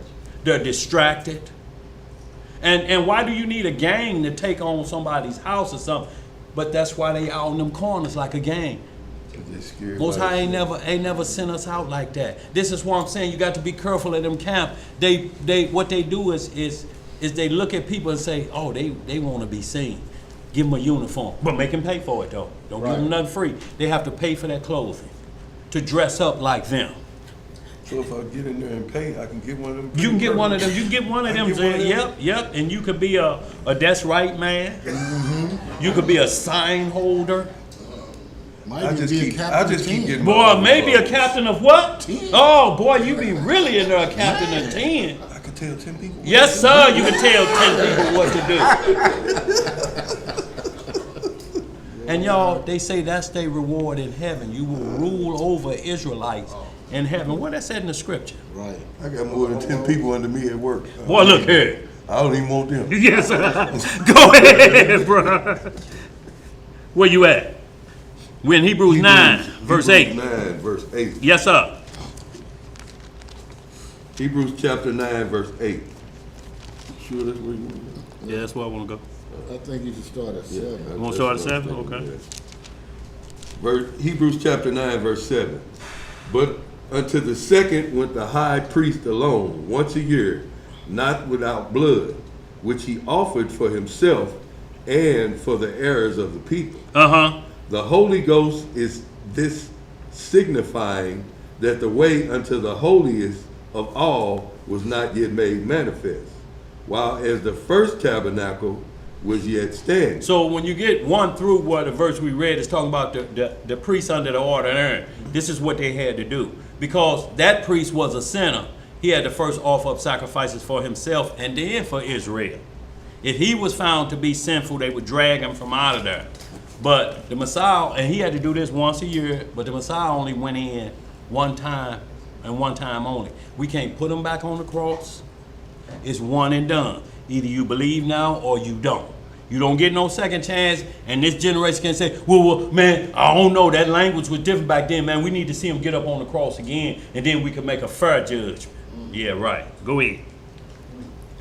Verse 9, which was a figure for the time then present, in which were offered both gifts and sacrifices that could not make him that did the services perfect. So it couldn't make the high priest perfect. He could never be made sinless. Right. Go ahead. As pertaining to the conscience. As pertaining to what? To the conscience. See, y'all, and this is what we're talking about. Because he's doing the service ain't going to make him perfect. It's what he's thinking up here. If you done been somewhere you ain't supposed to be and had your hand somewhere and you dressed up like the high priest and you going in that holies of holies and you knowing what's up here, what I done last night. Right. And you say I'm coming to sacrifice for the people, for myself and then the people. Well, they used to have a rope, and that's why when you read about the high priest, he had bells on the bottom of his robe. They would pull the rope every now and then. If he kicked back, they say, okay, he still sacrificed. If they yank on that rope and nothing come back, and pull him out like that, stunned, dead, because he tried to take care of somebody else's sins before his. Acknowledge yours, and then this. Well, the Messiah never had to acknowledge sin because he didn't commit any. He took on ours. This priest didn't take on nobody's. He just sacrificed. Somebody else took it on. They called sheep, lambs, and goats took on our sacrifices back then. But the Messiah was sacrificed for us. So they cut all that out. Either you believe that or you don't. You got to have a pure conscience about that. Go ahead. Verse 9. Yeah. No, verse 10. Which stood only in meats and drinks and divers washings and carnal ordinances. What kind of ordinances? Carnal ordinances. Imposed on them until the time of reformation. Right. But Christ, being come an high priest of good things to come, by a greater and more perfect tabernacle. By a greater and more perfect tabernacle. Not the one Aaron them was rolling in. Go ahead. Not made with hands, that is to say, not of this building. Right.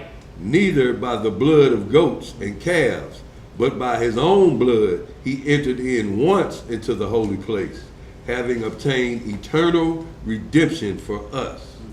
For if the blood of bulls and goats and the ashes of an heifer sprinkling the unclean, sanctified to the puring of the flesh, How much more shall the blood of Christ, who through the eternal Spirit, What kind of spirit? eternal Spirit, offered himself without spot. Without to what? Yahweh, without spot to Yahweh. Purge your conscience from dead works to serve the living God. Purge your conscience from dead works. You got to purge your conscience from that old way of them priests. See, they got you believing they priests. When we look in the book of Ezra, priests had to run their lineage. They got some dude, which one they call it? That's that Sakari dude. Say he a Levitical priest. Ain't nobody said, let us see the records. Let me see your records. Let us see them through slavery back to Jerusalem. They just believe it. They want to believe a lie. Yep. They ain't reading. They dying to be somebody's fool. Can you imagine that? I'm dying to be your fool, sir. What shall I do? How much money you got? Yeah. Well, I'm a little low today. Oh, you gonna die early. Yeah, yo, boy. Let's get some more. Verse 15. Yeah. And for this cause, he is the mediator of the New Testament, that by means of death, for the redemption of the transgressions that were under the first testament, they which are called might receive the promise of eternal inheritance. Notice the Most High always use might, shall, or will be. He never says you are. You got to stick to it. You must endure to the end, and then thou shalt be saved. But that's like this at the job, this black Mexican Christian. Don't try to figure that out. Yeah. But he always walk around, Jesus, Jesus, Jesus. But the boy be lying every day, all day. Playing games, put stuff over here, little deceptive things he do constantly, but then try to talk about Christ. See, because he think you of the same doctrine. No, he don't do it to speak. me. No, I'm just he saying. He already know. Everybody else he do it to, he figure they're the standard church goer. Yeah. So, because that's what they do. You understand what I'm saying? Because they don't know no laws. They haven't been taught laws. They're taught the law is done away with. Christ fulfilled that. Well, there's two parts. Well, in the words he told me, we only have to keep the moral. See, but that's made up. See, because it says, not one jot or one tittle shall in no wise pass from the law till all be fulfilled. It didn't say till I die on the cross. It says my second coming must be fulfilled too for the law to be done away with. How can I have a judgment day? If he fixed all that, it ain't no judgment day. It cannot be a judgment day. Why? If my sins are already taken care of, what am I going to be judged for? Right. What are you going to tell me? See, if I had to die on the cross, see, I have to punish you for this. You think that's what judgment day be like? But because I died on the cross, took your sin, come on into the kingdom. All that child raping you did. If I hadn't died, you wouldn't get in the kingdom. Come on in here, you molester of women over 90. Come on in here. See, I took away all that for you. You can't stop. And then, last but not least, here come the devil.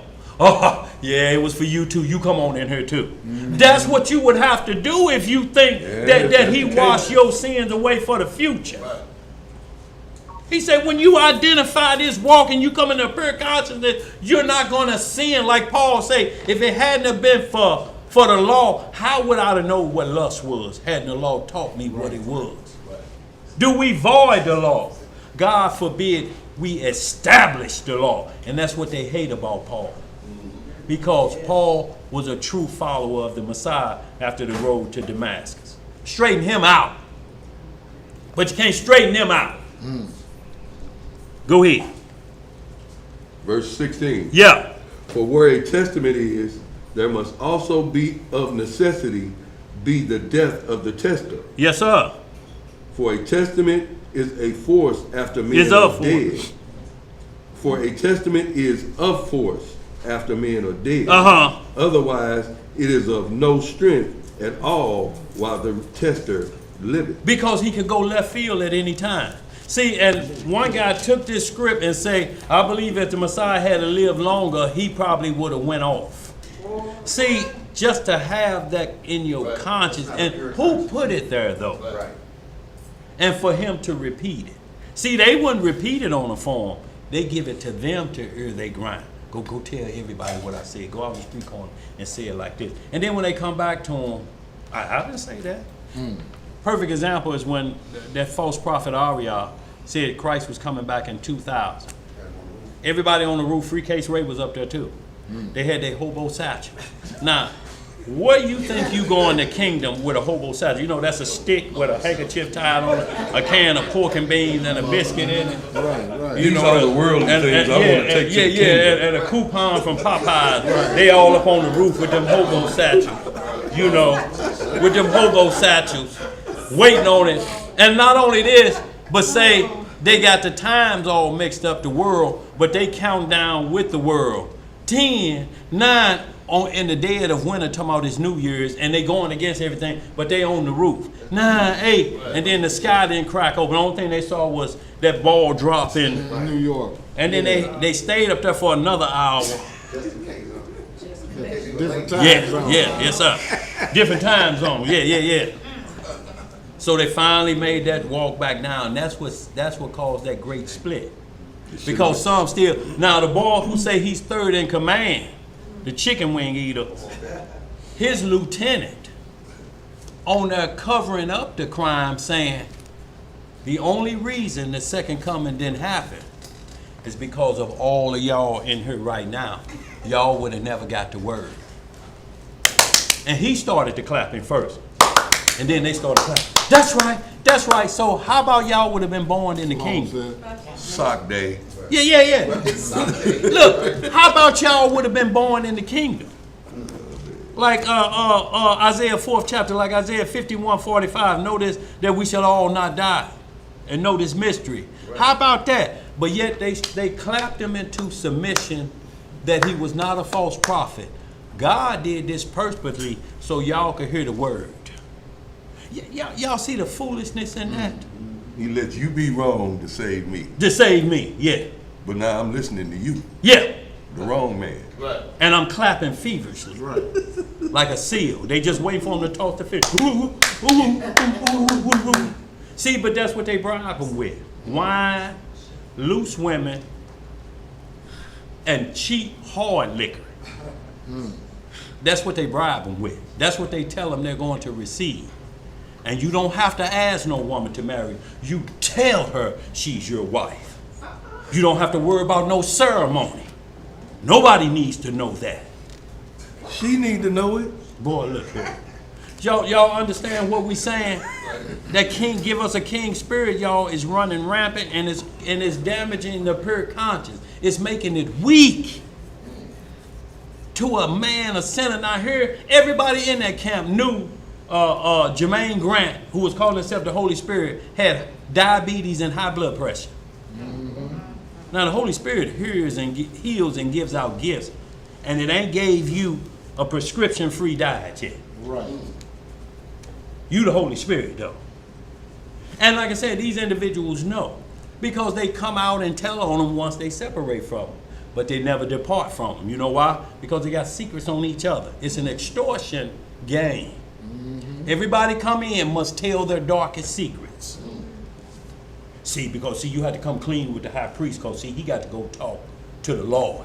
So, brother, if you holding back anything, you better come clean right now. Well, I'm gonna come clean. I'm come clean. I'm gonna come clean. I want to punch you in your face real bad. Yeah, that'll be clean, but you get thrown out for that. But no, they just come with something else, huh?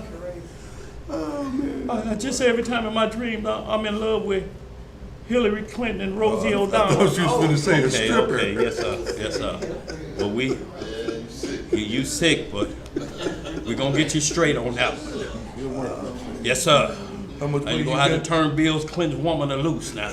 You don't want us to tell nobody about that, do you? Where Yeah, your go ahead. check at from this? Right.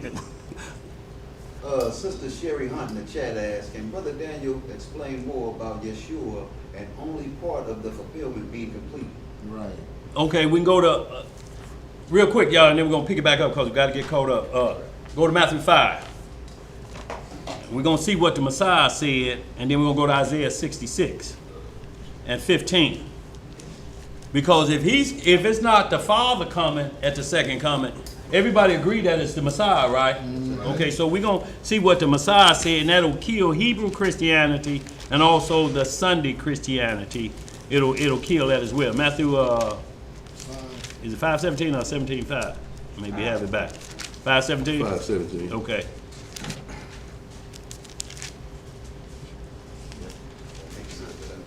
So, and like I say, Messiah is starting where with his language. First off, what do he say? What's the first word in there?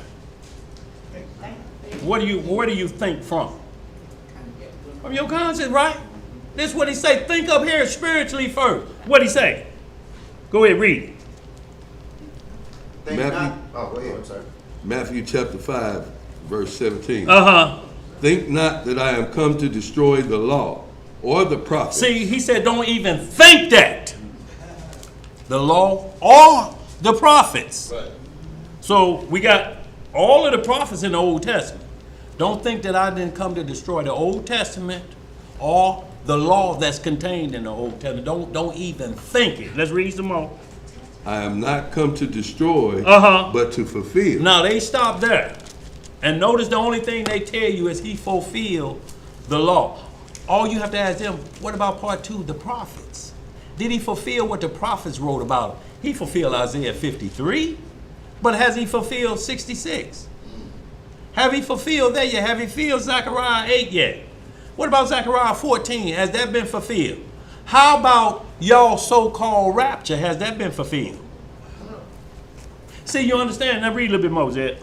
Verse 18. Yeah. For verily I say unto you, till heaven and earth pass. Has that happened yet? No. Go ahead. One jot or one tittle shall in no wise pass from the law till all be fulfilled. Till what? All be fulfilled. Go ahead. What else to say? Whosoever therefore shall break one of these least commandments and shall teach men so, he shall be called the least in the kingdom of heaven. So that's reap what you sow.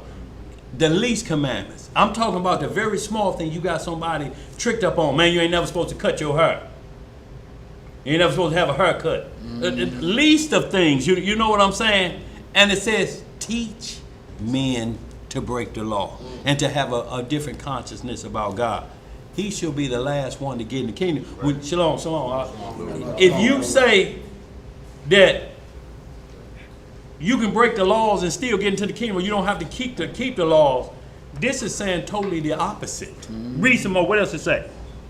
But whosoever shall do and teach them, the same shall be called great in the kingdom of heaven. Verse 20. For I say unto you, that except your righteousness shall exceed the righteousness of the scribes and Pharisees, ye shall in no case enter into the kingdom of heaven. So the scribes and Pharisees are what we call modern day Christianity preachers and Hebrew Christianity. Those are scribes and Pharisees because they dress just like them. They sit in Moses' seat, but they teach a whole different doctrine. Now let's go to Isaiah 66 and see if all has been fulfilled. See, the reason they say it's been done away with and then they throw in the rapture, because the rapture is pre-tribulation escape from damnation, so to speak, or the woes of the world. But ain't no script in here to say Christ coming back before the 7th trump sound. And this is how they got them so twisted up. They'll go to 1 Thessalonians 4 and they'll read, we're going to meet him in the air. But they missed the part right before that to say at the last trump. Right. When we go to Revelation 2 through 8, you're going to see the trumpets in there. If you going to meet him in the air, you done missed 6. You've been here for 6 trumpets already. Right. What do you mean you going to be gone? You 6 in. Right. This the last one is speaking of. At the last trump. 1 Corinthians 15. At the last trump. The trumpets have to sound before anything takes place. Before the Messiah show up. How you quoting the last trump scripture and talking about I'm going to be raptured away and you 6 woes already in? 24 say immediately after the tribulation. Again, that scripture that you just got to quote in 1 Corinthians 15. Yeah. It said that the dead shall rise first. And the dead got to rise first before you even get out of here. And even at 1 Thessalonians 4 said, notice we shall not precede the dead. We got to let them go. They done already died and gave their life. You can't leapfrog them. Right. And you still alive and you want out. You don't want no part of the Antichrist. You just want out. You want wings and be getting out of here. See y'all later.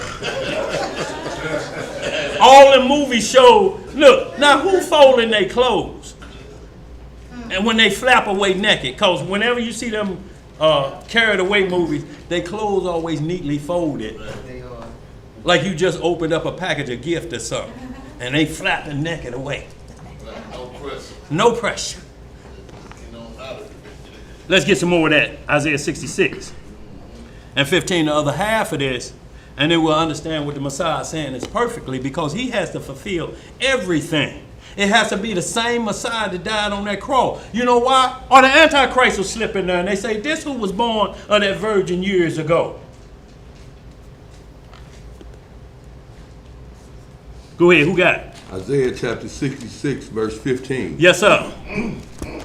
For behold, the Lord will come with fire, and with his chariots like a whirlwind, to render his anger with fury. Is that the first or second coming? Second. Because he was, it's the second coming, right? He didn't do that on the first coming, did he? So this part hadn't been fulfilled yet. We ain't seen it up in heaven nowhere. Go ahead. And his rebuke with flames of fire. I tell you what. No, go ahead. That's good. That's good. Go ahead. Keep going. For by fire and by his sword will the Lord plead with all flesh. And the slain of the Lord shall be many. What shall be the slain of the Lord? Many. They that sanctify themselves and purify themselves in the gardens behind one tree in the midst. See, in the garden, we're talking about again, a garden is like an assembly, because he's looking at us like a pastor. And you know, the garden, you maintain, you have your field, but the garden you personally take care of.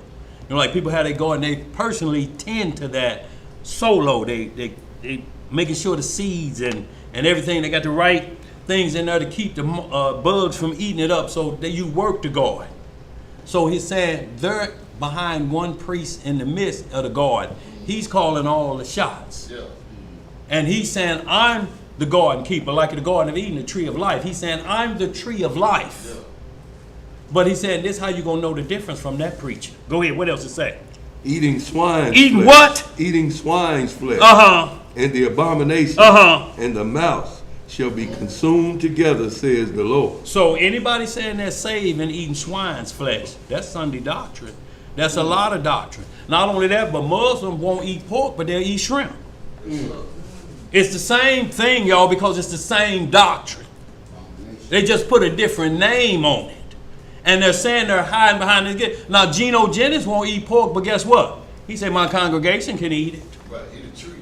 He the tree. Y'all understand? Behind them one in the midst. He telling them what they can do. But what I won't do, why won't you eat it? At least tell us why you won't. What you scared of? Why won't you tell us why you won't eat it, but they can? It's good for us and not you. And not you. But see, he had a boy up there that didn't know these scripts and didn't know the law. He was basically, he was from Jamaica, but he was actually, could have had a little bit of, what's the Jamaican king over there? Haile Selassie. Yeah. So he may have had a little bit of that tied in, but he was hitting on it. No, the law. Geno took him to 1 Timothy 5, that where don't, if you pray over it, you can eat it. But he never read the verse behind it to say, for those that or any meats that are sanctified by the truth. So we need to know sanctification, that pork and unclean has been sanctified to be made clean. And you can't do it with Acts 10th chapter, because Peter, verse 28, he didn't say that. He said, God had told me to call no man common and clean, but food is still off the table. So, y'all, but this is what we're talking about. This is what this script is saying. This is why they get caught up in that, because they trust in this individual so much because he talk a good game, you know. And if you notice, Geno dressed like a Muslim. He kind of talks like Farrakhan, but he keeping that Christianity edge. Right. You understand? Because, see, I'm looking the part, and then he started saying this is the garments that men ought to wear. They shouldn't wear this over here. They should dress like this in church. Well, who gave you that? Where you getting them outfits from? Right. Who said that that's the standard bearer? Who says the standard bearer for women? When you read the book of Susanna and you see when she kept on her widow clothes for a day, but when she had to get busy about this word, she put back on her clothes that she wore with her husband. Y'all take a look at the clothes that she had when the 8th chapter of the book of Judith. Is it Susanna or Judith? Judith. Y'all look at her clothing that she had from her husband, Manasseh, that had bought her when she got out of her mourning clothes and put on her clothes. She put on jewelry, put on earrings. She did a lot of other things that people would say would be off limits. But the Most High was moving with her to the letter. No trickery, just what we allowed to do, because the Most High dressed us up like that when he married us in Ezekiel 16th chapter. Y'all see what he put us on? What kind of clothes he put us on? You see how he dressed us out? We always been a decked out people. We set the standard around here in the whole world for what they were. Let's get some more. You can hold that, yeah. What you got said? Answer the question too, Daniel. She said, I'm glad he did. All praises. She said, thank you so much. But always ask them, sis, what about the prophets? If they say the law has been fulfilled, what about the prophets? And they're going to stop them in their tracks. Go ahead. She was asking, why do Christians think that Yahshua fulfilled all the laws? Well, that's why, because he died on the cross. See, so they thinking that means that because he took away the sacrifice of bulls and goats, they thinking that meant the sacrifice for the world. But it's not that. All he did was change the priesthood order. Real quick, hit Hebrews 7:11 so she can understand what this means. Right. See, sis, it ain't a law change. It's a priesthood change that was mentioned in Deuteronomy. Also, it was told to Eve first. The seed that's going to come out through your lineage down the line, going to bust Satan's head. And it was also Moses said in Deuteronomy 18:9, there's another prophet coming. You got to listen to him. Joshua bowed to this same one, the same one Moses did at the burning bush. That was the Messiah. So they're not understanding that. They just think that what they want to do is get away from judgment. See, all Christianity, Hebrew Christianity, is judgment elimination doctrine. If you listen to these camps, judgment goes out the window. You know why? They spend all their time judging each other falsely. It's like your brother saying moral law. We only got to keep the moral law. So that means there's some laws that you want to keep keeping. What if that's against my moral? Am I supposed to? Absolutely. Or what if to you me, do? that's morally unfit. Yeah. So are you keeping the moral law if it's unfit to me? No, you're not. Who is the board's guidance counselor? That's what what we need to verse find is out. that in? That's what I was going to ask. Who's the When I counselor? asked it, he just, I There said, oh, you you go. ain't got to worry about it. Yeah. Ain't no You ain't got to worry about it. So y'all also read that Isaiah 65, 1-4 say the same thing. It'll get clearer about that tree in the midst. Isaiah 65, 1-4. Y'all see the same thing. And Gino tried to say that didn't mean the swine like that. Well, what did it mean? Tell us what it meant. And see, you can't water it down. There's no way to take it out of there. You can't water down eating swine's flesh and saying I'm saved. This is what I want you to understand. It's not so much as eating that could be purged in the draw, but saying I can eat it legally and I'm saved. God don't care nothing about that. From the rooter to the tutor of a pig, I'll let him have it. I'll eat his toenails. I'll eat the tip of his tail. I'll eat his guts. I'll eat his ears with all the hair on. Face. And God don't care. Snoop. And he'll let me was in the gonna say kingdom. that. Boy, look here.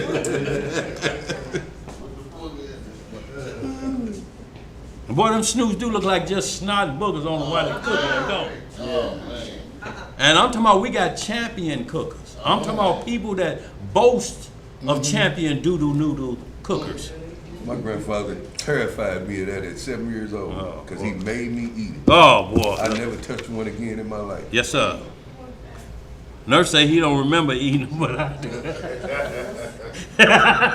What's that? He said I be making it up. I make up a lot of stuff. I said I never ate them. I said I didn't like them like you say I did. Oh, okay. You just wanted mine. Huh? Let's get some more, y'all. Hebrews chapter 7, verse 11. Uh-huh. That's where we're going for the final for her.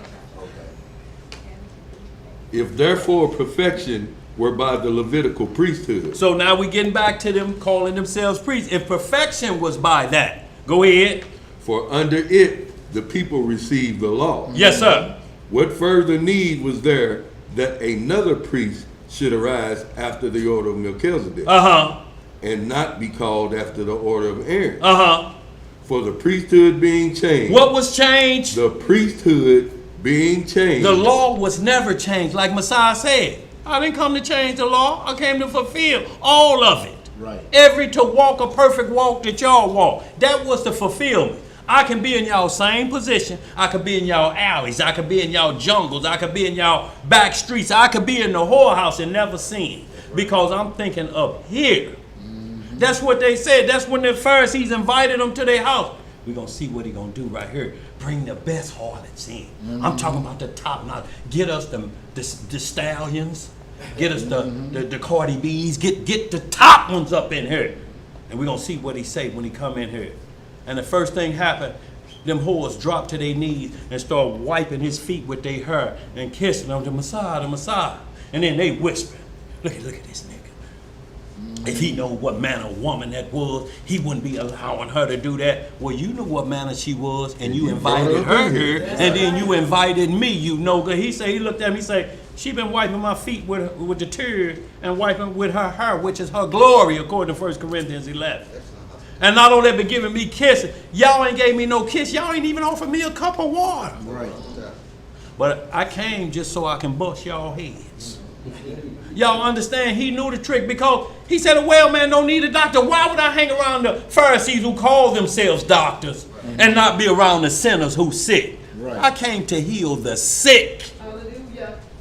And y'all got the people thinking I'm the bad guy because I healed the sick and I raised the leper on the paralyzed man or the blind to see on the Sabbath day. Y'all owe me about that. So y'all just don't want good to be done. Right. It's breaking y'all back. Right. And y'all bank accounts. Yeah. That's the problem. Yeah, that's it. I hope they got some good understanding. But you got some more that's there? Verse 12. Yeah, go ahead. For the priesthood being changed, there is made of necessity a change also of the law. See, the change, it's a necessity because of what? Priesthood law. It's the priesthood law. We're going to switch back to Melchizedek. This is just a shadow. Aaron just running it because Melchizedek, Adam was the first Melchizedek priest all the way up until we come out of Egypt. That's right. And then Most High chose Levi. At that point, the order of Aaron came into place just for a minute to whoop our flesh into shape, to get our conscience together. He basically wrote it on the refrigerator. Yes, sir. And then we got right back to the order of Melchizedek, which is a conscious understanding. Because Aaron, if two people didn't catch you, you could get away with a crime. And if you got that money. But up here, you won't even try. You like, why would I do that? You can't fool yourself. Why would I do that? And see, and that's what you got away from because Melchizedek frees you of that burden of the consciousness. But what these camps like to do is keep you under that guilt trip.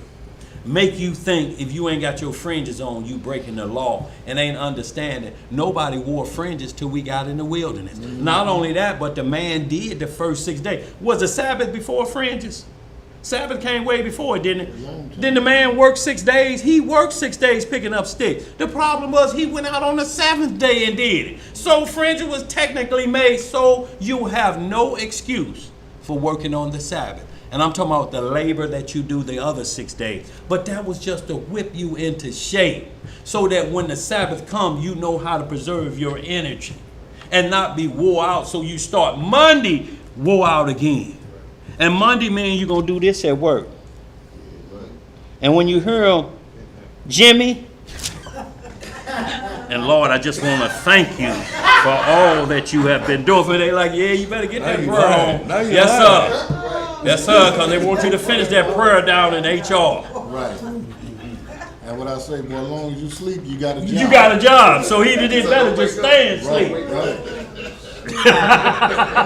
Let's get some more, y'all. Let's get caught up. Would you finish that, Zed? Yeah. Okay. Read down some more then. All right. Oh, yeah, verse 14. Yeah, because we want to get to 16. This separates. Verse 13. Yeah. For he of whom these things are spoken pertaineth to another tribe, of which no man gave attendance at the altar. Because it could only be Levi. Mm-hmm. Go ahead. For it is evident that our Lord sprang out of Judah, of which tribe Moses spake nothing concerning priesthood. Yes, sir. And it is yet far more evident For that after the similitude of Melchizedek, there ariseth another priest, who is made not after the law of a carnal commandment. Not after the law of a carnal commandment, which they try to run to Hebrews 2:15 and say this is how Messiah was made. No, that's how we were made. Right. Not the Messiah. Go ahead. What else it says there? But after the power of an endless life. But after the power of an endless life. That's how the Messiah was conceived. Go ahead. For he testified, thou art a priest forever after the order of Melchizedek. Psalm 110. So the problem is, who is Melchizedek? Because Hebrews 7 start out saying he has no father, no mother, no beginning, or no ending. So who is Melchizedek? The Father. Right. He's the high priest of Melchizedek. That ain't hard, is it? Not at all. But they want to be the high priest. And they want to be God too. Like they dad. Like they dad, the devil. We can hold that. What you got? Keep going. Oh, keep going? Go ahead. For 18. Yeah. For there is verily a disannulling of the commandment going before the weakness of the and unprofitableness thereof. Yes, sir. For the law made nothing perfect. What the law did? Made nothing perfect. But the bringing in of a better hope did, by the which we draw nigh unto Yahweh. See, because when you're saying the law made non-practical, because you can practice it as a non-messianic. But the hope of Messiah brings that to perfection. Because you can manipulate the law based off of the witnesses. You can crawl through a window of somebody's house that you ain't supposed to. If two people don't catch you and you crawl back out and get away, I got away with it. If I don't mention it out of my mouth, they can't punish me. It's like the woman that they caught in sin. They say, we caught her in the very act. And we're going to see what the Messiah going to do if he going to help stone her. Well, the law say you got to have, if you caught them in the act, bring the man and the woman. And let's stone both together. But because there was no man there, he wasn't going to break the law. They're trying to get him to break the law. He like, I know the rules. I was there when they was written. What are you talking about? And then he told her, but he didn't tell her she wasn't a sinner. He said, go and sin no more. You escaped this one. You may not be so lucky the next time. Now, for her to be in adultery, the man didn't have to be married. It was only her that needed to be married that they caught. He was going to die because he's with another man's wife. You understand what I'm saying? But the initial was she was breaking wedlock. But he couldn't punish her because they didn't have the man that they were accusing her of laying with when they kicked the door in and called both of them. You know why? Because he was like He's this. sitting over there too. Yeah. He had bribed all of them. He got some turtle doves and he dished them out to all of them. Look, and bribed everybody. Look, we need to kill her before this happened. Now, come on, y'all. We got to put her down before she open her mouth. Right. Don't let me go down for this. Now, I done helped all of y'all out. Right. When your son was going to school with them pants he had on, he was in high school, still had on them kindergarten slacks. I bought him some new pants. And your daughter had on that same mini skirt, and I bought her a new dress so she could be presentable. You remember that? Yeah, I remember. We'll lie with you. Right. Same way them ones did Susanna. Them two priests that was lusting after both of them peeping at the same time. And then they say, well, we bust each other, so we'll just lie on her. We'll tell him it was a young man doing this, not us. It was a young man. See, they'll accept a young man. Right. But see, we old elders, we don't want to be old fool that doted. Let's catch up, y'all. Where we at? He was on Hebrews 9. I was holding something and did all that reading. Yes, sir. I tell you what. We just going to get right to the point. We're going to get right to the point because we got to get into some more scripts. I want to get right to, we got this 45 minutes, y'all. That's all we got, y'all. Okay. I know y'all hate it. I could go longer, but we know. We know that. We believe you. Hebrews 9, where you at, Zaya? I don't even remember. You probably about 14. Hebrews 9. You were right at 19. Yeah. You up there. So Christ is not in it. You was on 24. Or we gonna stop at 24? We're gonna stop at 24. We might well go all the way I down. think I was on like 17. Like Yeah, I think you were up there. Testament of force with no strength, right? Yeah. So, okay, so we'll just jump down. Let's jump down to 24 and read it out. Y'all read in between. Hebrews chapter 9, verse 24. Yeah.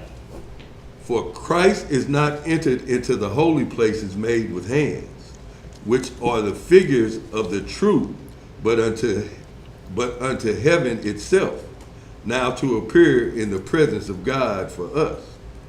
Nor yet that he should offer himself often, as the high priest entereth into the holy places every year with the blood of others. With the blood of who? With the blood of others. Uh-huh. For then must he often have suffered since the foundation of the world. Uh-huh. But now once in the end of the world hath he appeared to put away sin by the sacrifice of himself. Yes, sir. And it is appointed unto men once to die, but after this the judgment. This what they hate more than anything. It's appointed for man to die once. That gets rid of reincarnation. And then the judgment. Right. Go ahead. So Christ once died, offered to bear the Hold sins on, read of that many. again.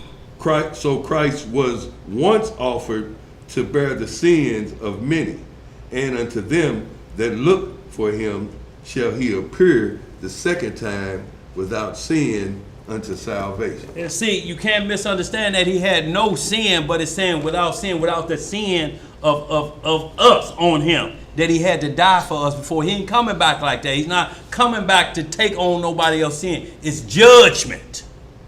That's what he's coming to do, because he's coming to lay judgment down, because he's the rightful judge, because he never sinned amongst us. So nobody can say, remember when you did that? No. That was cleared off the fact. Nobody. Pilate washed his hands. I don't find no sin in this man. Give us Barabbas. Give us a murderer. Don't give us that life giver. Y'all understand where Israel's mind is at? Israel been seeking give us a king spirit for a long time. A long time, y'all. We want somebody to hold our hand. To be the fool of another. Y'all understand? Go ahead, Imam. So the people today are looking for someone that can save them. That can convince them of a lie. It's like telling them, you know, those eyes you have are really, they made out of diamonds. But see, we have to wait till you dead to check them. I believe that. I believe that every time I ride by Jarrett's or Zales or Hillsburg, people be looking at me. No. Because you look like a criminal. Yeah. It said they choose to believe a lie. It's not, they have truth and they have lie. Right. And they say, lie, give me that. Right. That's a choice. Prophesy smooth thing. Prophesy smooth thing. Don't tell me about no judgment day. You mean I got to do right? See, they don't want the judgment day that we had in school when you get called to the principal's office. See, back in the day, they had your parents on the line. Hello? Hello? I'm beating your ass when you get home. And you still on the phone. Okay. Yes, ma'am. Yes, ma'am. And she been there hung up. Okay, I'm going to do it. I'm going to be good. She said, okay. I told her I'm going to be good. Yeah. All right. But boy, and that's when that school clock is going faster than it ever went. Usually, boy, it seemed like it jumped back behind lunch. Now it's spinning fast. And that's the longest walk home in life. Boy, look here, dead people be passing you up. You know how the monsters pass up the live people and they just walking like this? Come on, y'all, let's get some more, y'all. Romans chapter 14. Because the pure conscience has been weakened by hypochondriac, doubtful spirit, and it's made because they make brethren weak. See, when somebody make your conscience weak, and that's basically you done told them your fault or you done told them a secret. In the script here, you don't do that. Right. count every man a liar. What you don't want exposed, don't let it come out of your mouth. If somebody come by your house, man, I just want to say, man, I had the guy. Don't tell me. Don't tell me. Don't tell me you done killed somebody and you ain't supposed to it. Don't tell me that. You leave right now. You know why? That takes me off the silence, who I got the silence list. Well, I told Daniel Solomon, so got to head over there and get him. He'll probably be sitting up, the TV gonna be watching him. Yeah. We can get him in. About 1:30, yeah, he should be out there watching TV watching him. No, don't tell me. See, and then I won't have to be on that list. You know what I'm saying? You just go to everybody else you done told. Right. Romans 14. Well, how do you distinct when you done told 5 people? Boy, look here. You know who you done told? You know, because you got to do trusted sources. Who you think will keep that secret and won't tell nobody. You're a blabbermouth. Yeah, yes, sir. Look, I'll blab it. Look, the best you can get is, are they looking for you? Yes, they're looking for me. Okay, when they come here, you go west. I tell them, look, I think he went that way. That's the best you can get. That's the only leeway you get. Now you got to get way around her. And I mean, you got to get going now. You had in my house. You had in my house. Look here. Show downstairs in the basement. Yeah. You ain't got to you ain't got to kick in my door. You ain't got to do none of that. You be really like, I see dead people. He down now. 1 Corinthians, Hebrews 14, Romans 14.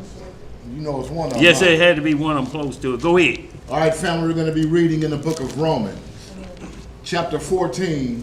Start the reading in verse 1. Yes, sir.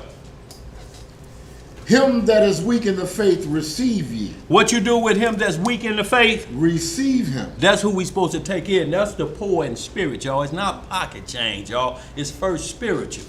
The poor in the consciousness. That's who you receive first. That's weak there. Go ahead. But not to doubtful disputation. No, you can't take them with coming with that other stuff. And man, you know, all books to me is good. You know, the Quran. You know, that old sloppy and them other books, man. They all spread the truth. No, you weak. You weak, bro. Go on. You weak. You want to hear it or you want to talk? You want to hear it, right. Or you want vain opinions. Let's read some more. Verse 2. Yeah. For one believeth that he may eat all things. Another who is weak eateth herbs. Yeah. Another to do what? Eateth herbs. That he's what? He's weak. Okay. Let not him that eateth despise him that eateth not. And let not him which eateth not judge him that eateth. For Yah hath received him. Who art thou that judgest another man's servant? To his own master he standeth or falleth. Right. Yeah, he shall be holden up, for Yah is able to make him stand. So we have to look at it from that perspective. He don't need you. Yah is always waiting for him. You may just be a messenger to him, but he don't need you. If you got any of this in you to make him a slave to you, don't do it, because I still got his back. I'm just using you because to turn a sinner from his ways, do what? Cover a multitude of sins, and that means yours included. That's right. Let's get some more. Verse 5. Yeah. One man esteemeth one day above another. Another esteemeth every day alike. Let every man be fully persuaded in his own mind. Fully persuaded. Why you deal with a day. We got a day coming up, y'all, that people gonna look at differently, and it's called a Feast of Dedication. Guess what day it fall on? It fall on the actual day in the book of Maccabees that's written. The 25th day of Kislev, or the same as the 25th day of December. Feast of Dedication and the so-called Christmas Folly Day gonna fall on the same day, December the 25th. But which one was first on the 20th and 5th day? Y'all have to, when you do the research, you understand which one came first. But they're both festivals of lights. That's the light that says it's supposed to be lit, but what light's gonna be lit up around the houses? Christmas lights all around the house. Running 24/7. And you already got the red bill for the light bill before you put them lights up. You're gonna be cut off for sure. Boy, look here. Both of them run 8 days because you don't pull the lights down to January the 2nd. Well, they got them now where they got their lights up on the house all year round. Yeah, just don't plug them back up. To whatever Easy holiday access, you got going Oh, on. you just plug it in. Yeah, it's just programmed to whatever you got going on.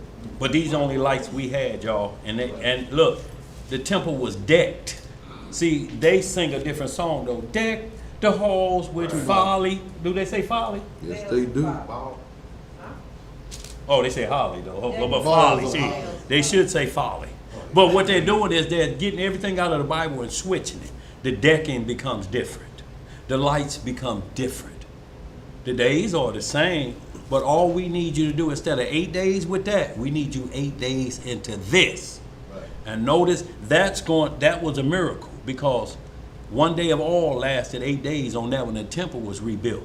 What you're going to get with your 8 days is some disgruntled individuals. I know damn well this ain't all you bought me.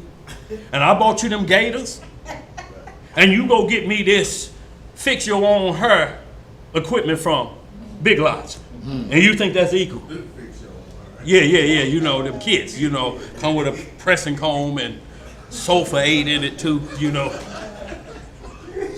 So the argument is there. And what your parents tell you, all them toys are, get that stuff up before I throw it away. You just spent rent money on this, and you gonna throw it away if I don't get it up? It's chaos. You get in trouble from the side girl because she can't come to Folly Days. I thought you was coming over here after y'all left y'all mama house. See, all that come with that. Y'all understand, because that's what it brings. And then there'd be a lot of eggnog to hide that cheap liquor. And then they got you under that leaf. And no matter who they put this under, you got to perform a task.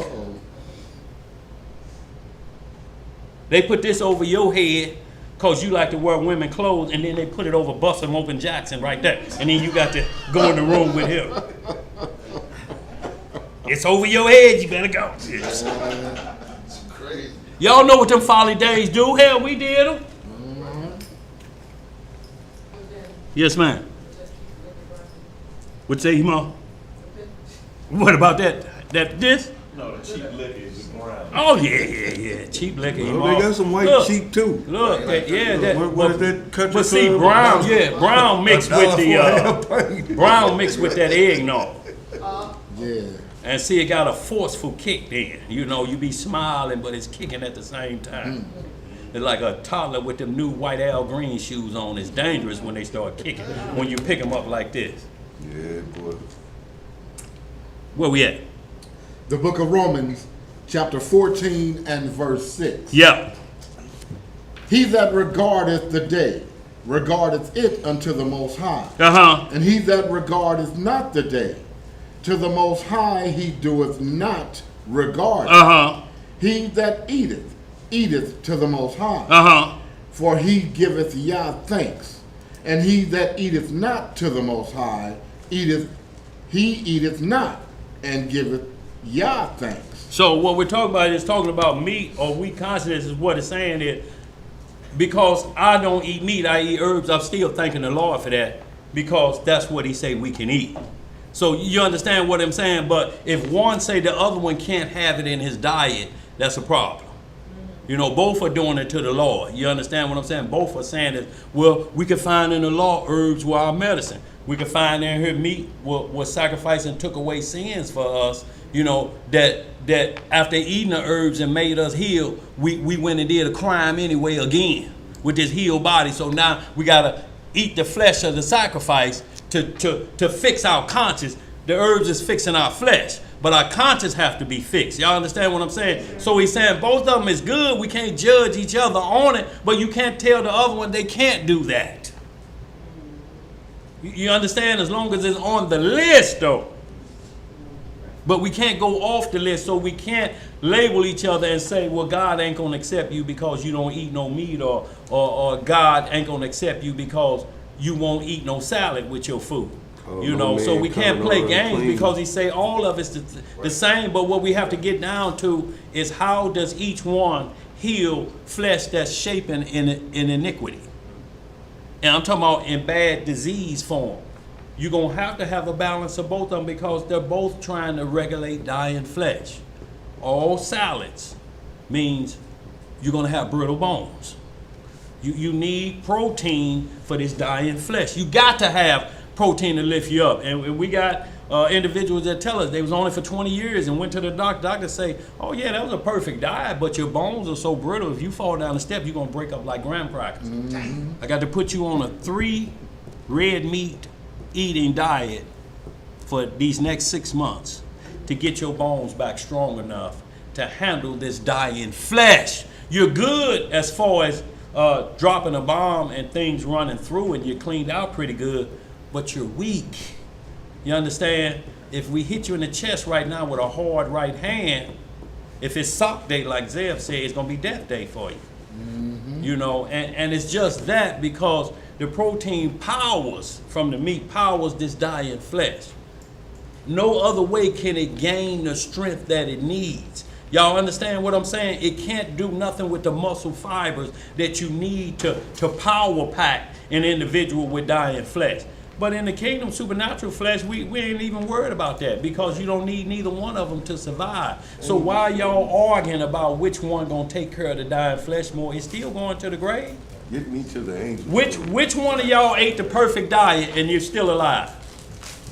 We got this dude over here, he been eating the perfect diet for the last 113 years. He 113 now. He been eating only one thing. No, we don't have that. When it's all said and done, all flesh gonna die. All flesh gonna die. It's appointed, like we just read, for every man to die once and then the judgment. So we have to make sure we don't judge individuals on what their diet is. Some people just can't eat meat. Right. Some people it causes them problems. Some people too much salad give them the swamp waters. Right. Call no man coming on unclean. Yeah. So the swamp water. You can't make somebody do what you're doing. Right. It's like it affects people differently. Absolutely. It's things that's on the legal list, like Emo make the best soups, but I can't mess with that lentil. Yeah, buddy.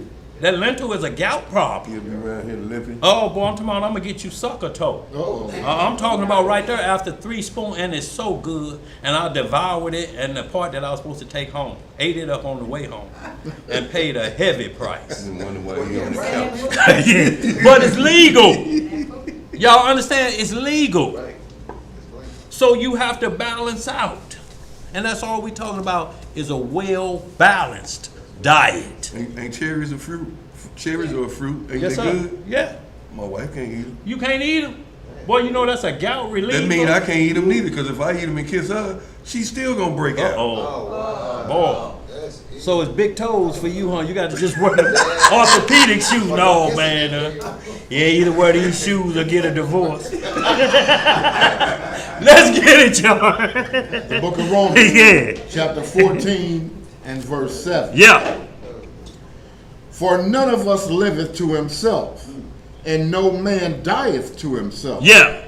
For whether we live unto the Most High. And whether we die unto the Most High. Whether we live therefore or die, we are the Most High. Yeah. For to this end Hamashiach both died and rose and revived, that he might be master both of the dead and living. But why dost thou judge thy brother? And what we saying, judge means to bring into condemnation. You can judge a matter, but we can't judge individuals and say that particular thing you just did right there, that's automatically going to put you in the lake of fire. I know it well. No, we can't judge one another like that. Your brother, though.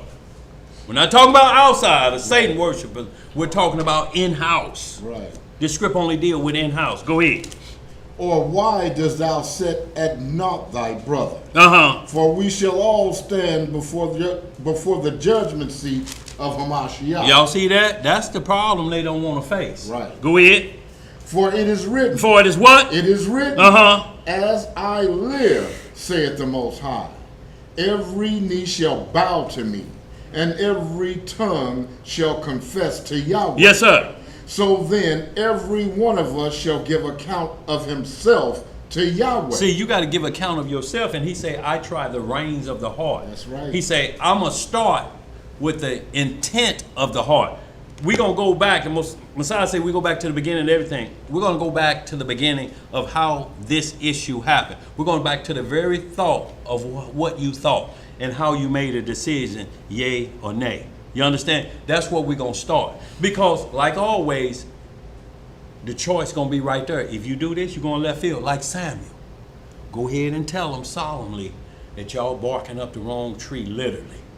Y'all truly want this king, y'all barking up the wrong tree. Tell them like that, as long as you tell them, and then let them make a decision. And what it say? But they hearken not unto Samuel. Man, get on, wait a minute with that. Saul is our big boy.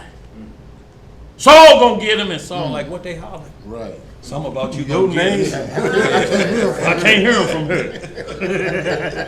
Go ahead, bro. Verse 12. Yeah. So then every one of us shall give account of himself to Yahweh. Uh-huh. Let us not therefore judge one another anymore, but judge this right. See, now, this is how we judge, because judge is still there, ain't it? Go ahead. That no man put a stumbling block or an occasion to fall in his brother's way. That's the judgment we have to look at. No stumbling blocks. Nothing to trip him up. If you love him, why would you throw a stick there and know he blind? Right. Bible tamper with any stumbling? Yeah, that's a stumbling block. That's a stumbling block, because when he gets to it, he tripped. That's also a second witness to call no man common or unclean. Yes, sir? Go ahead. Verse 14. Yeah. I know and am persuaded by the Master Yeshua Uh-huh. that there is nothing unclean of itself, Uh-huh. but to him that esteemeth anything to be unclean, to him it is unclean. See, nothing unclean of itself. He don't mean you could eat pork. What he's saying is, and the morning and the evening were this day. And it was what? Good. So shrimp was made on that day. Catfish was made on that day. Pork was made on that day, but it was made for a different reason. Right. This is your trash compactor. Right. This is your trash compactor for the seat. I'm going to show it to you in the Flintstones. What was under the sink? What was the garbage disposal? A pig. That's right. And they show you what eating up the fish tank when you show somebody a pretty fish tank. What keeps it clean? Them doo-doo eaters right there on the bottom. But they're in your fish tank, ain't they? Yeah. See, so nothing is good. Like the Ark of the Covenant is covered with badger skin that's on the don't eat list for the weasel, because they're in the same family. But badger skin is waterproof. Also in Ezekiel 16, he shod us or put us in badger skin sandals. They was like the Timberlands of the day. They were waterproof and tough and waterproof badger skin shoes. But you couldn't put badger meat in your mouth. It says not to consume for food. If a quarterback like this with the pig skin, some people say, he's in error. He's going to get judged. He got that pig skin. What he supposed to do? Hold it, referee. And then they throw him in a cow skin. No. All of them synthetic now. Right. But what we're talking about, though, it says for food. It didn't say for clothing. It didn't say for a car cover, because it's over the Ark of the Covenant and the laws of God was in there. What is badger skin doing on top of the Ark of the Covenant? If you look at it from that perspective, that's what it's saying. Nothing is technically unclean in itself, because I didn't make it that way. I made certain things unclean for you to put in your mouth. We're going to throw them gators away. No, you ain't got to throw them away. You see, boy, I guarantee you everybody talking this noise won't throw them gators away. Too much money. And ain't nobody saying, look at it, got on them gators. And know that's against the law. Nigga wearing them gators. Hush puppies is what you need. Hush puppies and get them on. That's against the law. Yeah. Go ahead, bro. Verse 15. But if thy brother be grieved with thy meat, now walkest thou not charitably. Destroy not him with thy meat, for whom Hamashiach died. Yeah. Let not then your good be evil spoken of. For the kingdom of Yah is not meat and drinks, but righteousness. But what? But righteousness, and peace Uh-huh. and joy Uh-huh. in the Holy Ghost. So if you got a spiritual event, a holy event, and there's arguing and cussing and fighting and chaos, Right. what having the right diet mean for that? Right. What does it mean? All You right. got everything you need, but you don't have good behavior. Right. And who can eat angry? I ain't seen it yet. I don't care if it's at a buffet, you can't eat. And then you can't take buffet food home, so they're going to force you to eat angry, and it ain't going to be satisfying. Not at all. Go ahead, bro. Verse 18. Yeah. For he that in these things serveth Hamashiach is acceptable to Yahweh and approved of men. Uh-huh. Let us therefore follow after the things which make for peace. Which make for what? Which make for peace. Uh-huh. And things wherewith we may edify another. Y'all see that? Y'all, why are we wasting our time spinning wheels on talking things that ain't going to edify nobody, but just keep bringing railing accusations in them and further beat the weak down to the ground? Like telling a woman, all you good for is the bedroom and the kitchen. You know, so what the law tells you, what that do is eliminate your position of Genesis 3:17. If I can convince you that that's all you good for, that's all the Bible said you ever be good for, and you'll hear women start saying it. Well, I'm wicked. I'm wicked. He said I'm wicked. You know, now think about that. You go through your whole life thinking I'm wicked. I'm wicked. No matter what she do. You change that baby? Yes. But I could have did it better. But I'm wicked.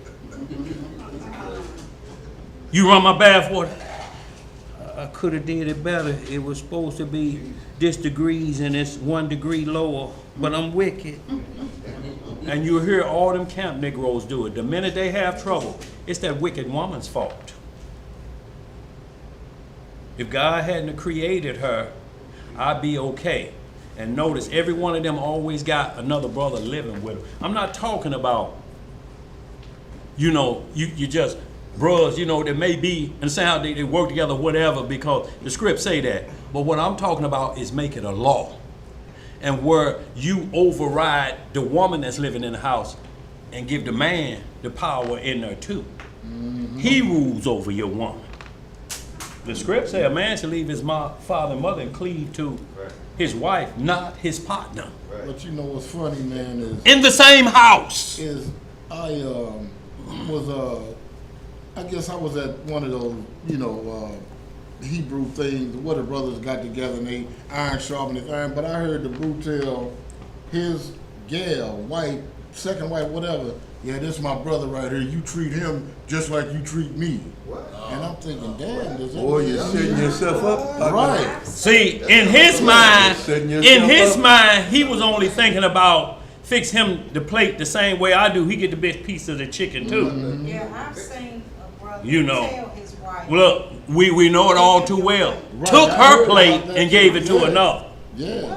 See, but this is where they switch the brotherly love up to and get rid of the woman, period, because it's the only way they can get control of the whole house. I got to turn you against her. I got to make you realize I'm greater than the one you live with, the one that bear your children. You need me right there by your side, not her. And eventually it's going to lead to some things it ought not. Because if you say treat him like her, when you come home and he treating and she treating him like you, what you gonna say? Good What job, you gonna boy. say? Right. Good Make job. myself It ain't gonna go down. Until she tells some secrets, or he walk in and the hollering is way greater than what you was doing. You were just mustering whimpery. Right. Yeah. Yeah, I can hear her when I got out the car. What the hell is Daddy! going on? Daddy! Boy, let's keep reading, bro. Somebody else in my house. Let's keep reading, bro. The book of Romans, Yeah. chapter 14 and verse 20. Yeah.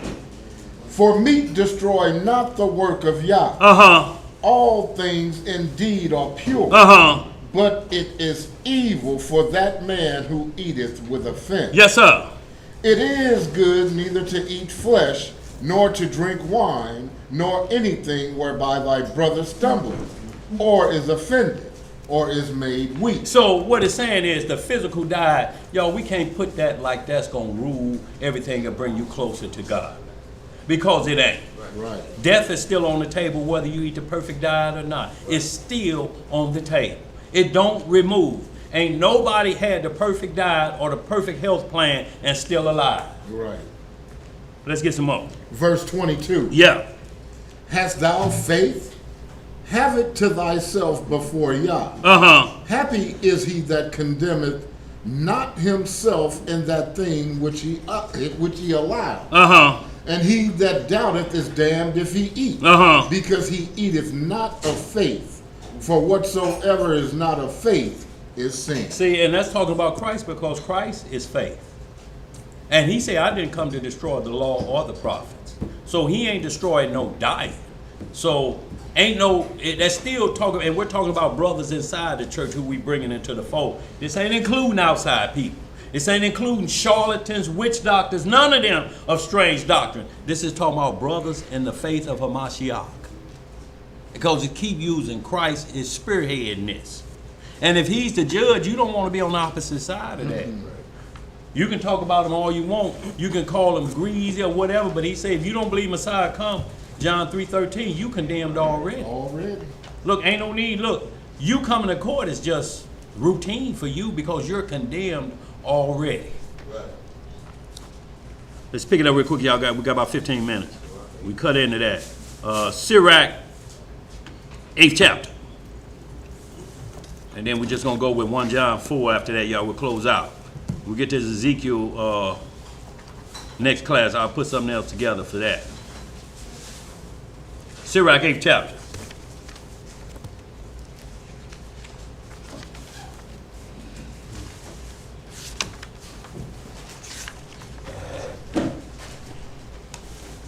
The book of Sirach. Yeah, let me just say that. Yeah, that was Judith that we speaking of that put off her widow clothes, and y'all get into that 8th chapter and see what type of clothes she put on and what she had, what clothes she was wearing with her righteous husband, Manasseh.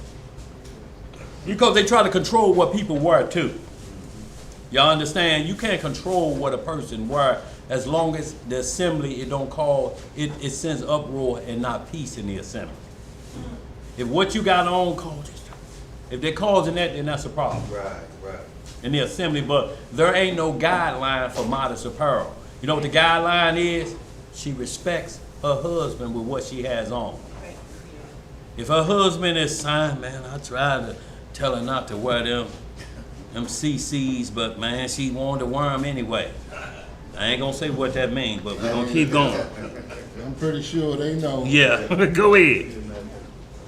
I was going to say, No, don't say it. Yeah. Go ahead, bro. Reading in the book of Ecclesiasticus or Sirach. Yeah. In the Apocrypha. Yeah. Chapter 8. And we're going to start the reading in verse 1. Yeah.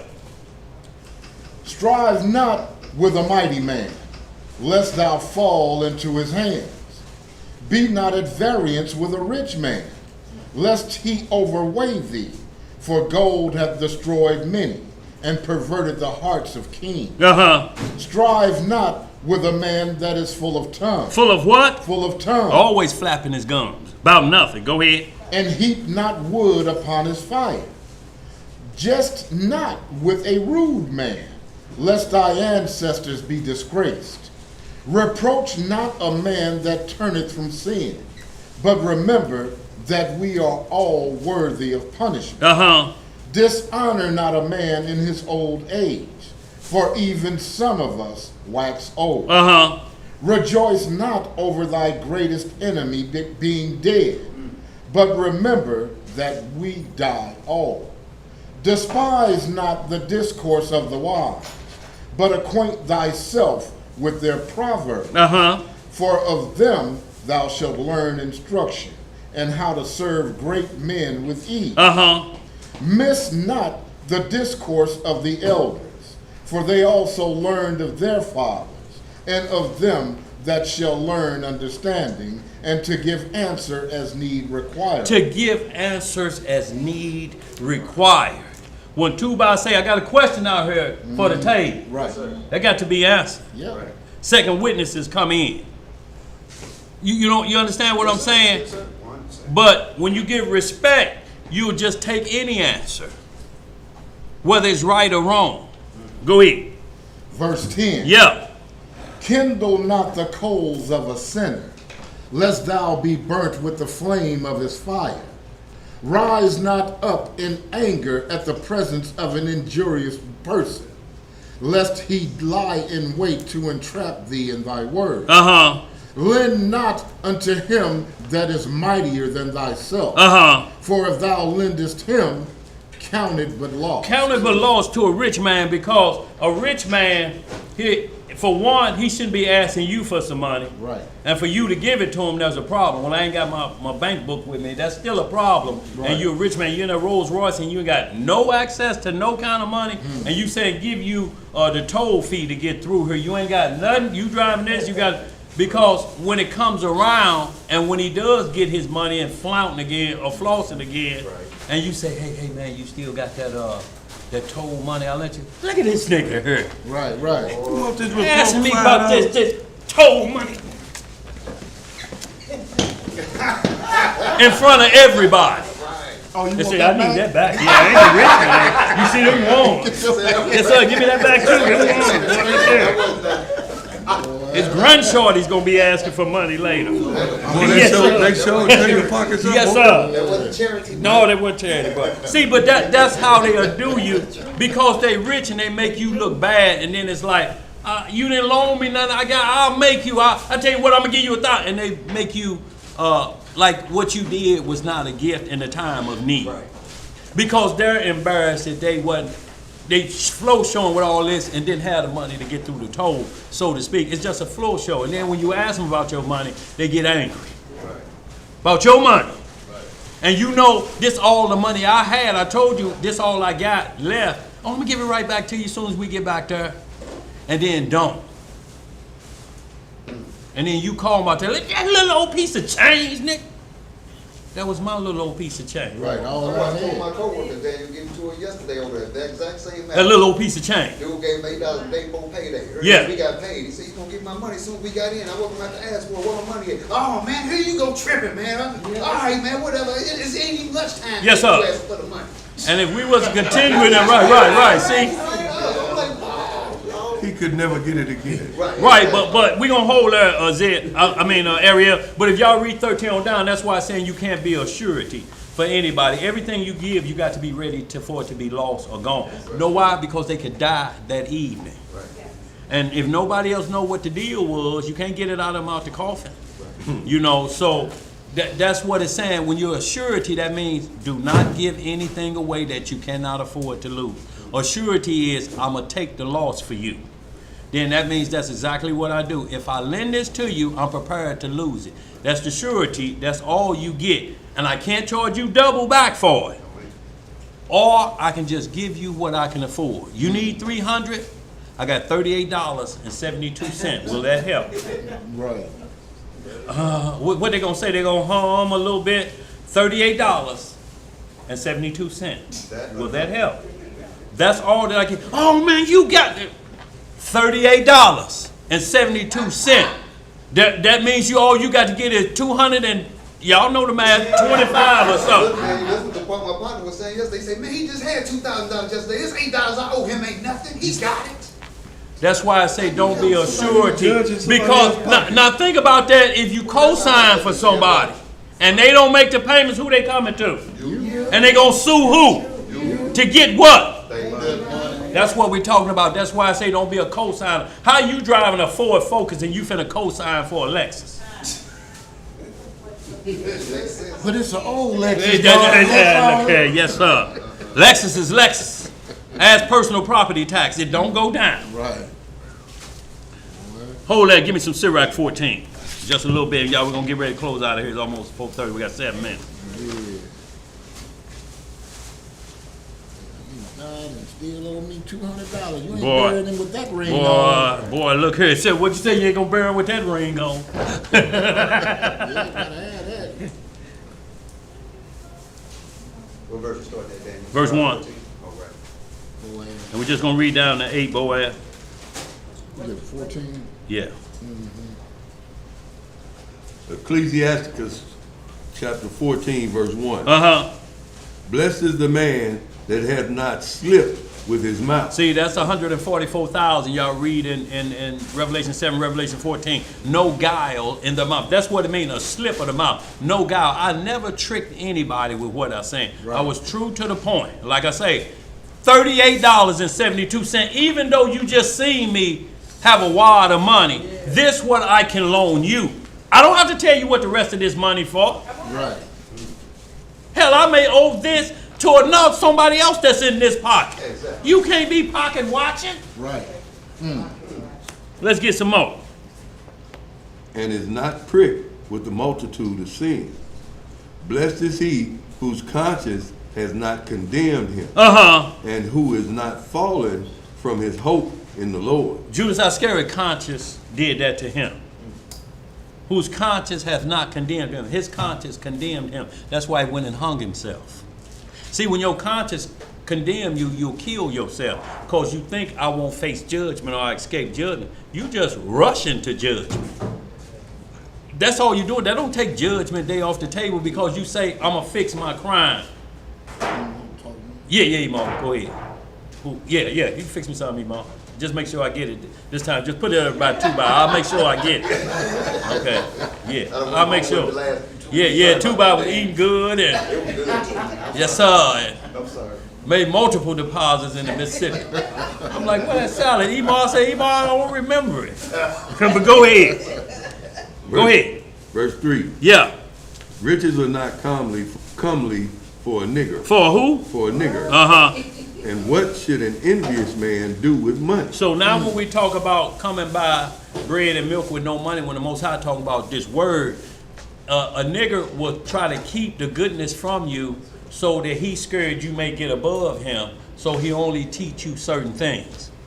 But when you seeking another wealth that Paul spoke of, seek another's wealth, then it don't matter. What I know, you gonna know. Because the Lord gonna give you some things that I don't know. And you gonna express them to me like you'll often see us up here. And I'm like, boy, what was that? And we write down a second witness that they call out. We mark that down. You understand what I'm saying? That's because, oh man, he done added to my money. You understand what I'm saying? But that tree one in the midst in Isaiah 65 and Isaiah 66 ain't gonna do that. He ain't gonna never let you catch up with him. If you do, he gonna put it into a debate contest so you can't come up to speed with him. You understand? Knock you back down a peg. But around here, everybody walk shoulder to shoulder, side by side. That's how it's taught. So everybody got the same money in their pocket. You understand? When we go somewhere as an assembly, so to speak, spiritually. So ain't nobody got to be sitting to the wayside waiting for somebody to come back.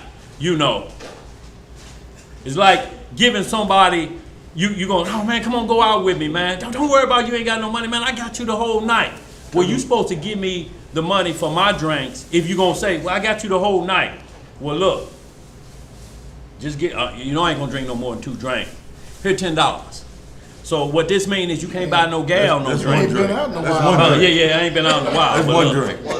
Look here. Well, y'all ain't been out in a while. Look. But look, if you're saying, 2 drinks, I have it go. Shot, whatever shot is, $4, $5, whatever it is. But you ain't gonna be able to buy nobody no drink. Right. But you got what you need in the club that night so that you don't be looked at like you're a freeloader, so to speak. Give me mine out in the car. Instead of waiting till we get in the club and then some girls around and they liking him, the guy with no money in the club, they liking him, so he has to let them know I'm the man with the money. Hey, go and get us a couple drinks, man. I said I was gonna buy us drinks all night, and he do this in front of them. You like, no, I ain't even thirsty no more. I ain't thirsty. Don't worry about it, bro. I'm cool. I'm gonna drink water the rest of the night. But see, if they do it like that, that's what people would do.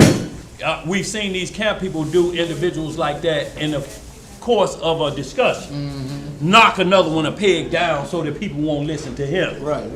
No, he ain't nothing. You really don't want it. He just started yesterday. But the Lord deals with everybody differently. He adds to it. Exactly. You don't know if this is an addition to your money. Keep going. Verse 4. Yeah. He that gathereth by defrauding his own soul gathereth for others. See, by defrauding his own soul, gather for others. Go ahead. That shall spend his good riotously. He that is evil to himself, to whom will he be good? He shall not take pleasure in his good. If you see somebody always arguing and crying about their condition, whining all the damn time about everything. Right. Keep that over there. He envious to himself. And blame everybody else but himself. Right.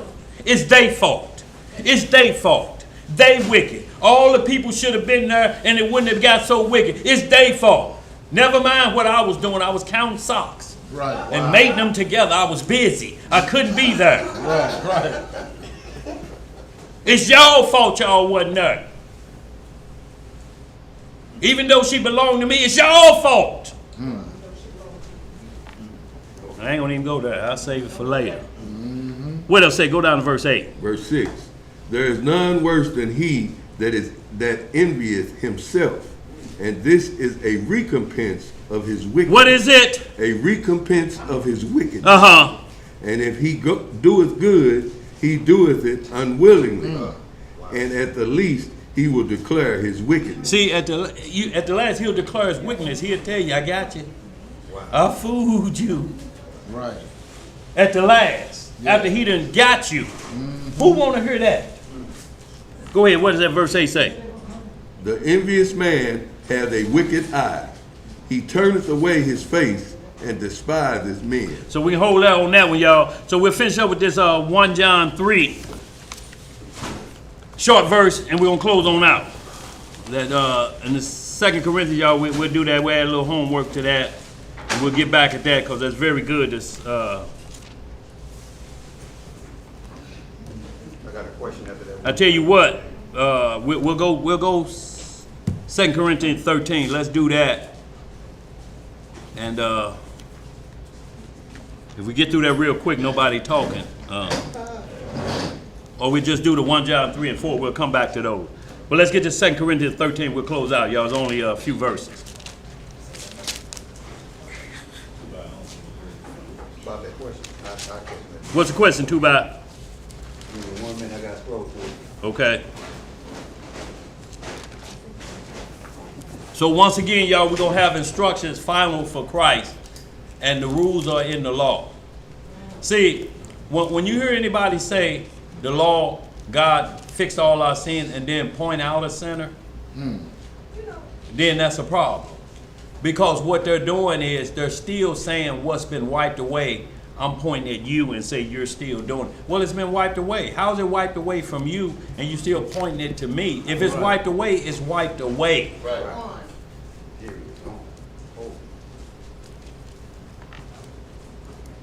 Can't have it both ways. 2 Corinthians 13, let's get it. No, we say we're going to hold that nerve. You know your brother. No, y'all heard me. Who heard me? Huh? I heard you, Dave. Yeah. That nerve give me that Negro Eddie Haskell over there. Give me some of that beaver treatment. Go ahead. 2 Corinthians chapter 13, verse 1. Yeah. This is the third time I am coming to you.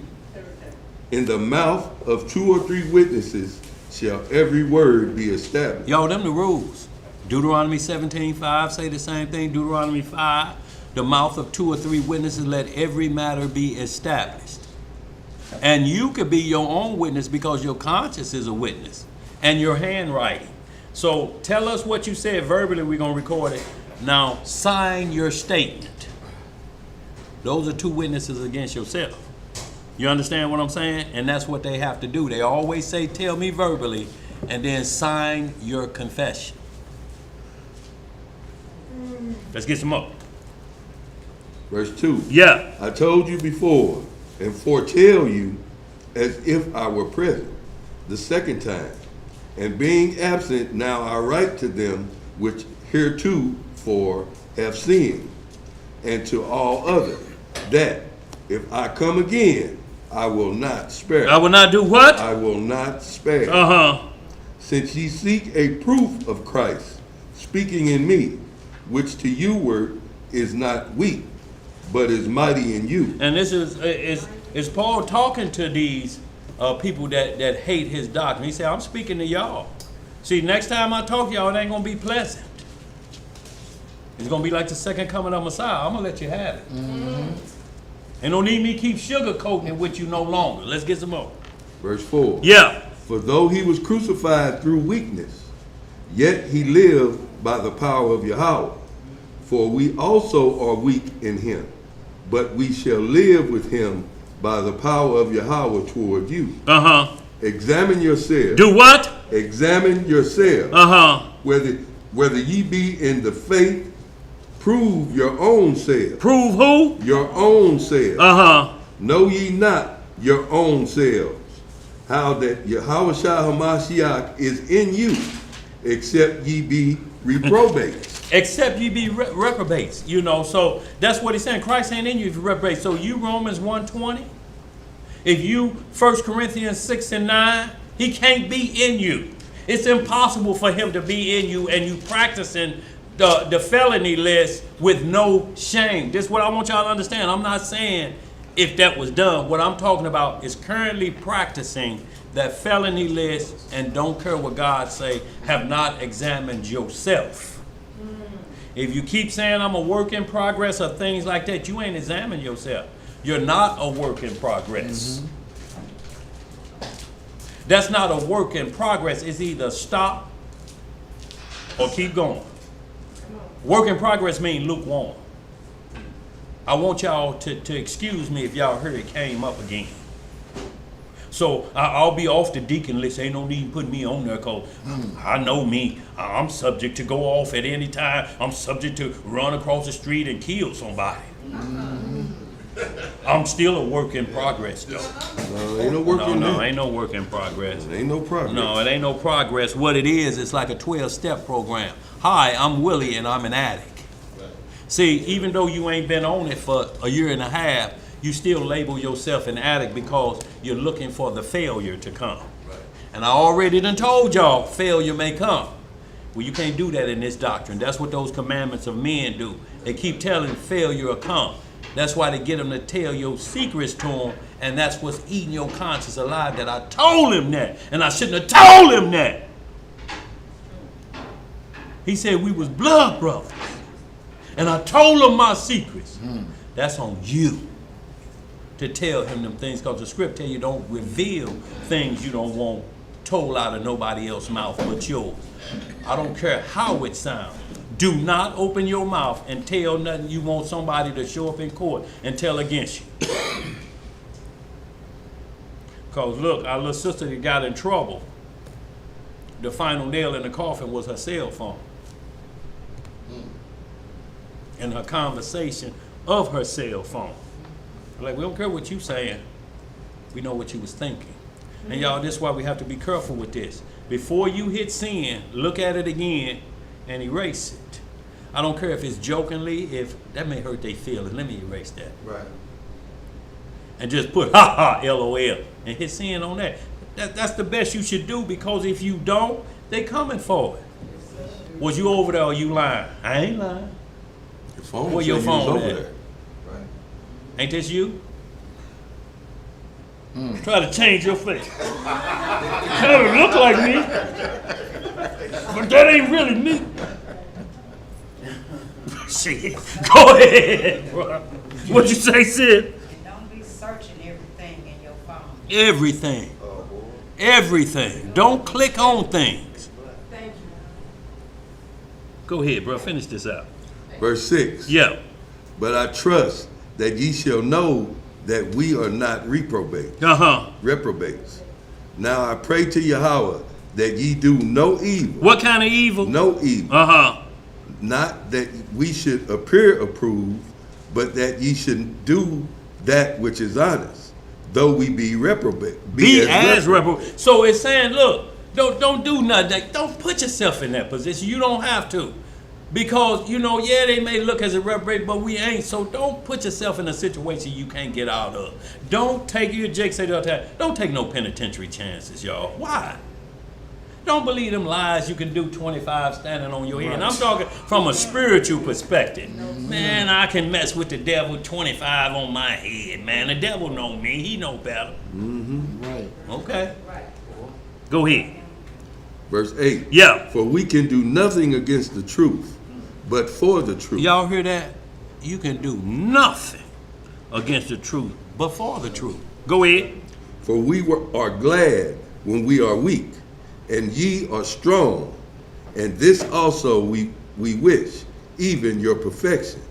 Therefore I write these things being absent, lest being present I should use sharpness according to the power which the Lord hath given me to edification, and not to destruction. So he even saying, if I have to use rough language with y'all, I will. If I have to use corrupt communication to edify the church, and corrupt communication don't mean just using a bunch of curse words. Look, you black MF, you bald head, ugly MF. If you go there, that's not what it's saying. Corrupt communication is, if I have to tell you about your grandfather being a Mason, well, I'm going to do it. He's a goat rider. He rode the goat.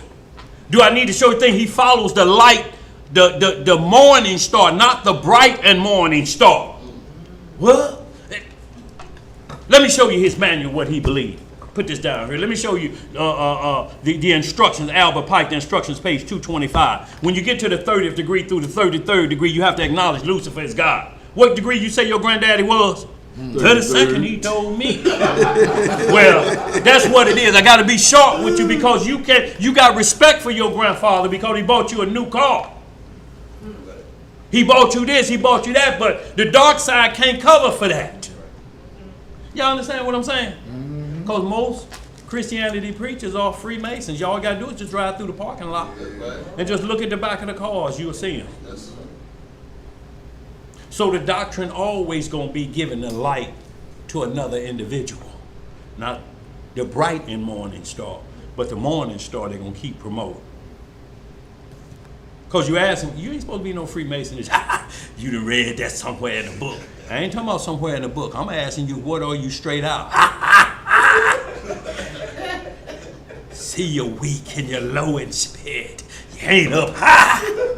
Tell him what he ain't. He ain't up high, preacher.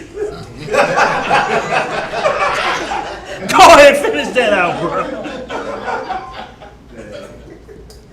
Verse 11. Yeah. Finally, brethren, farewell. Be perfect. Be of good comfort. Be of one mind. What kind of mind? One mind. Uh-huh. Live in peace. Do what? Live in peace. Uh-huh. And the God of love and peace shall be with you. Uh-huh. Greet one another with an holy kiss. All the saints salute you. The grace of the Lord Jesus Christ and the love of Yahweh and the communion of the Holy Ghost be with you all. Amen. Amen, y'all. I can agree to that. So, y'all, we had a little homework. 1 John chapter 3, 1 John chapter 4, all of it.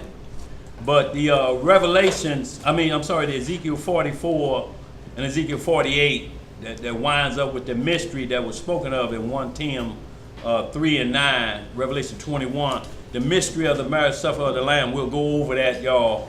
Hopefully, y'all get into a little bit of homework. You actually can read Ezekiel 44 through the 48th chapter because it talks about Zadok, the only Levite priest that kept the commandments, and the Most High was reserving a special place for him, but still letting him know that King Yahweh is going to still be running things.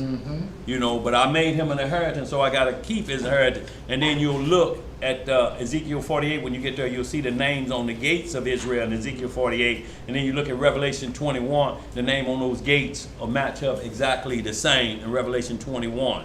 So it's telling you the same thing. And like I say, Dan will be on them gates, but Dan is not in the 144,000. And Dan is not on that wicked 12 tribe chart either, is he? Not at all. So, y'all, we have to understand why things are what they are. And, y'all, we got to keep our conscience on lock. We have to be sober, y'all. That don't mean you can't partake any spirits or libations or different things. You just have to be sober. And what that means, always in aware. If you can drink one drink and you still aware, a gunshot go off and you do this, where that come from? Right. You still aware. Right. But if it pop, and you just standing there like this, who farted? No, something wrong. You're not sober. Let's get out of here, yo.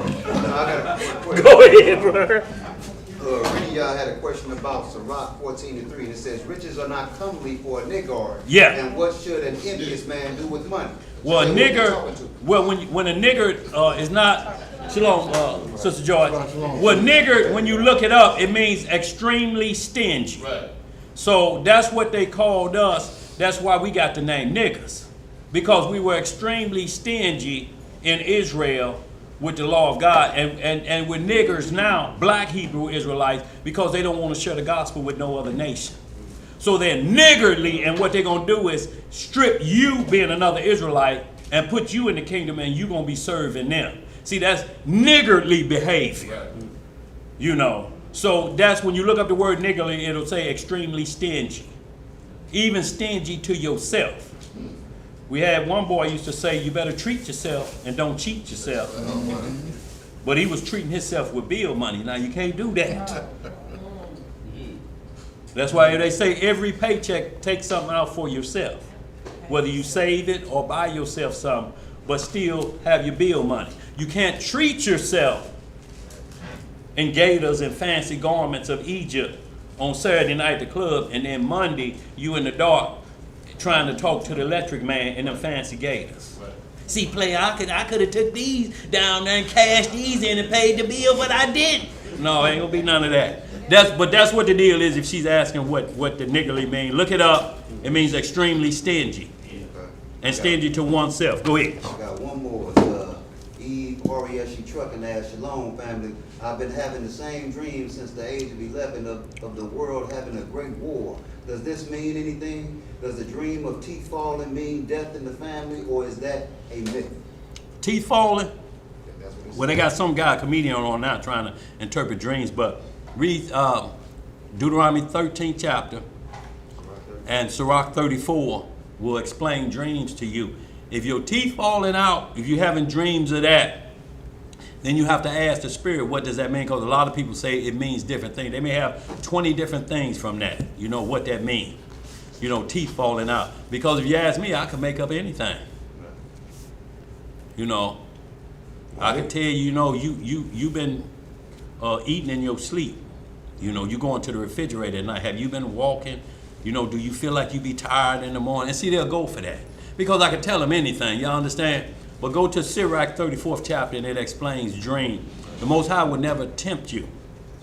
And if your teeth is falling out in a dream, that's not from the Most High. Well, it didn't say falling out, it says dreams of teeth falling out. I mean, well, that's teeth. Who teeth are they? Right. And it say teeth falling. I don't know if they falling from the sky. I don't know what. You know, no, that's what they talking about. Because people say that they have dreams that teeth be loose in their dreams and different things, and they scared when they wake up. Boy, they look at a candy apple and start trembling. Mm-hmm. I can tell you from mine falling, it just changed your life. Yeah, that's right. Yes, sir. Don't even think about that candy apple. Yes, sir. Right. So that's all. That's all it's saying. The script is an instruction manual, so it tells you Deuteronomy 13 and Sirach 34th chapter. Break it off to you, and then you get into some Daniel when they was interpreting dreams, and also Joseph when he interpreted a dream. So we have our examples of what they did to get a dream interpreted. And once you follow those instructions of Daniel, Joseph, to the dream that they had, and asking the Most High to reveal the dream to them, then you'll get perfect understanding. Right now, you're going to be chasing the wind. Because I wouldn't know what it means that if your teeth were loose when you wake up. You know, I had dreams I was running all night. I can make that be a lot of things, you know. But you be tired in the morning. You know, and then what will you really reveal the dreams? Because everybody ain't gonna reveal what they was dreaming about. You know, I wanted to check it in. No, I ain't gonna say that. Go ahead. Because like, we good. Yes, sir. I ain't gonna say that. Yeah. But dreams have lifted up many and caused them a lot of trouble because it disturbs the conscience, and you wondering, am I being attacked for doing something wrong? Why is my teeth falling out? Have I been talking too much? You know. You understand what I'm saying? Am I biting things I shouldn't be biting on? You know. So maybe that's why my teeth falling out. But no, all that's guesswork. And we can't do no guesswork around here. Cause ain't no need in having you guessing and don't get no money from you.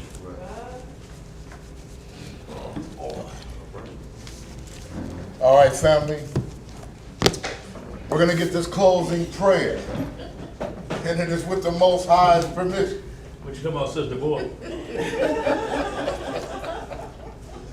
And it is with the Most High's permission. And is in the name of his only begotten and beloved Son, our Lord and Savior and our Redeemer, Yahushua HaMashiach. But we know him as Jesus the Christ, y'all. Yes, sir. Long live the King. Long live the King. Reading in the book of Psalms, Read. in the 143rd chapter, Yes, sir. it reads, Hear my prayer, O Yahweh. Yes. Give ear to my supplication. Yes, sir. In thy faithfulness answer me, and in thy righteousness. And enter not into judgment with thy servant, for in thy sight no man living shall be justified. For the enemy hath persecuted my soul. Yes, sir. He hath smitten my life down to the ground. He hath made me to dwell in darkness, as those that have been long dead. Therefore is my spirit overwhelmed within me. My heart within me is desolate. I remember the days of old. I meditate on all thy works. I muse on the work of thy hand. I stretch forth my hands unto thee. My soul thirsteth after thee. Yes, sir. As a thirsty land. Selah. Selah. Hear me speedily, O Master. Yes. My spirit faileth. Hide not thy face from me, lest I be like them that go down into the pit. Yes, sir. Cause me to hear thy loving kindness in the morning, Yes, sir. for in thee do I trust. Yes. Cause me to know the way wherein I should walk, Yes. for I lift up my soul unto thee. Yes. Deliver me, O Yahweh, from mine enemy. Yes, sir. I flee unto thee to hide me. Yes, sir. Teach me to do thy will, Yes. for thou art my Elohim. Yes. Thy spirit is good. Yes. Lead me into the land of uprightness. Quicken me, O Yahweh, for thy name's sake. Yes. For thy righteousness' sake, bring my soul out of trouble. Yes, sir. And of thy mercy, cut off mine enemies. Yes. And destroy all them that afflict my soul. Yes, sir. For I am Amen. thy servant. That's right. Hallelujah! Selah! Y'all got a shekel or two. We greatly appreciate it. Thank you, worldwide audience, for all the support that y'all continue to help the ministry and also the radio station to keep these lessons coming, y'all. And send us some questions, y'all. If we need to build a class around it, y'all, we'll go into detail. You know, because we're apt to teach. You know, we're trying to continue this faith walk, y'all, and endure until the end. So with that, y'all, have a good rest of y'all Sabbath. Jake say that walk on the dark side, and we're going to be free.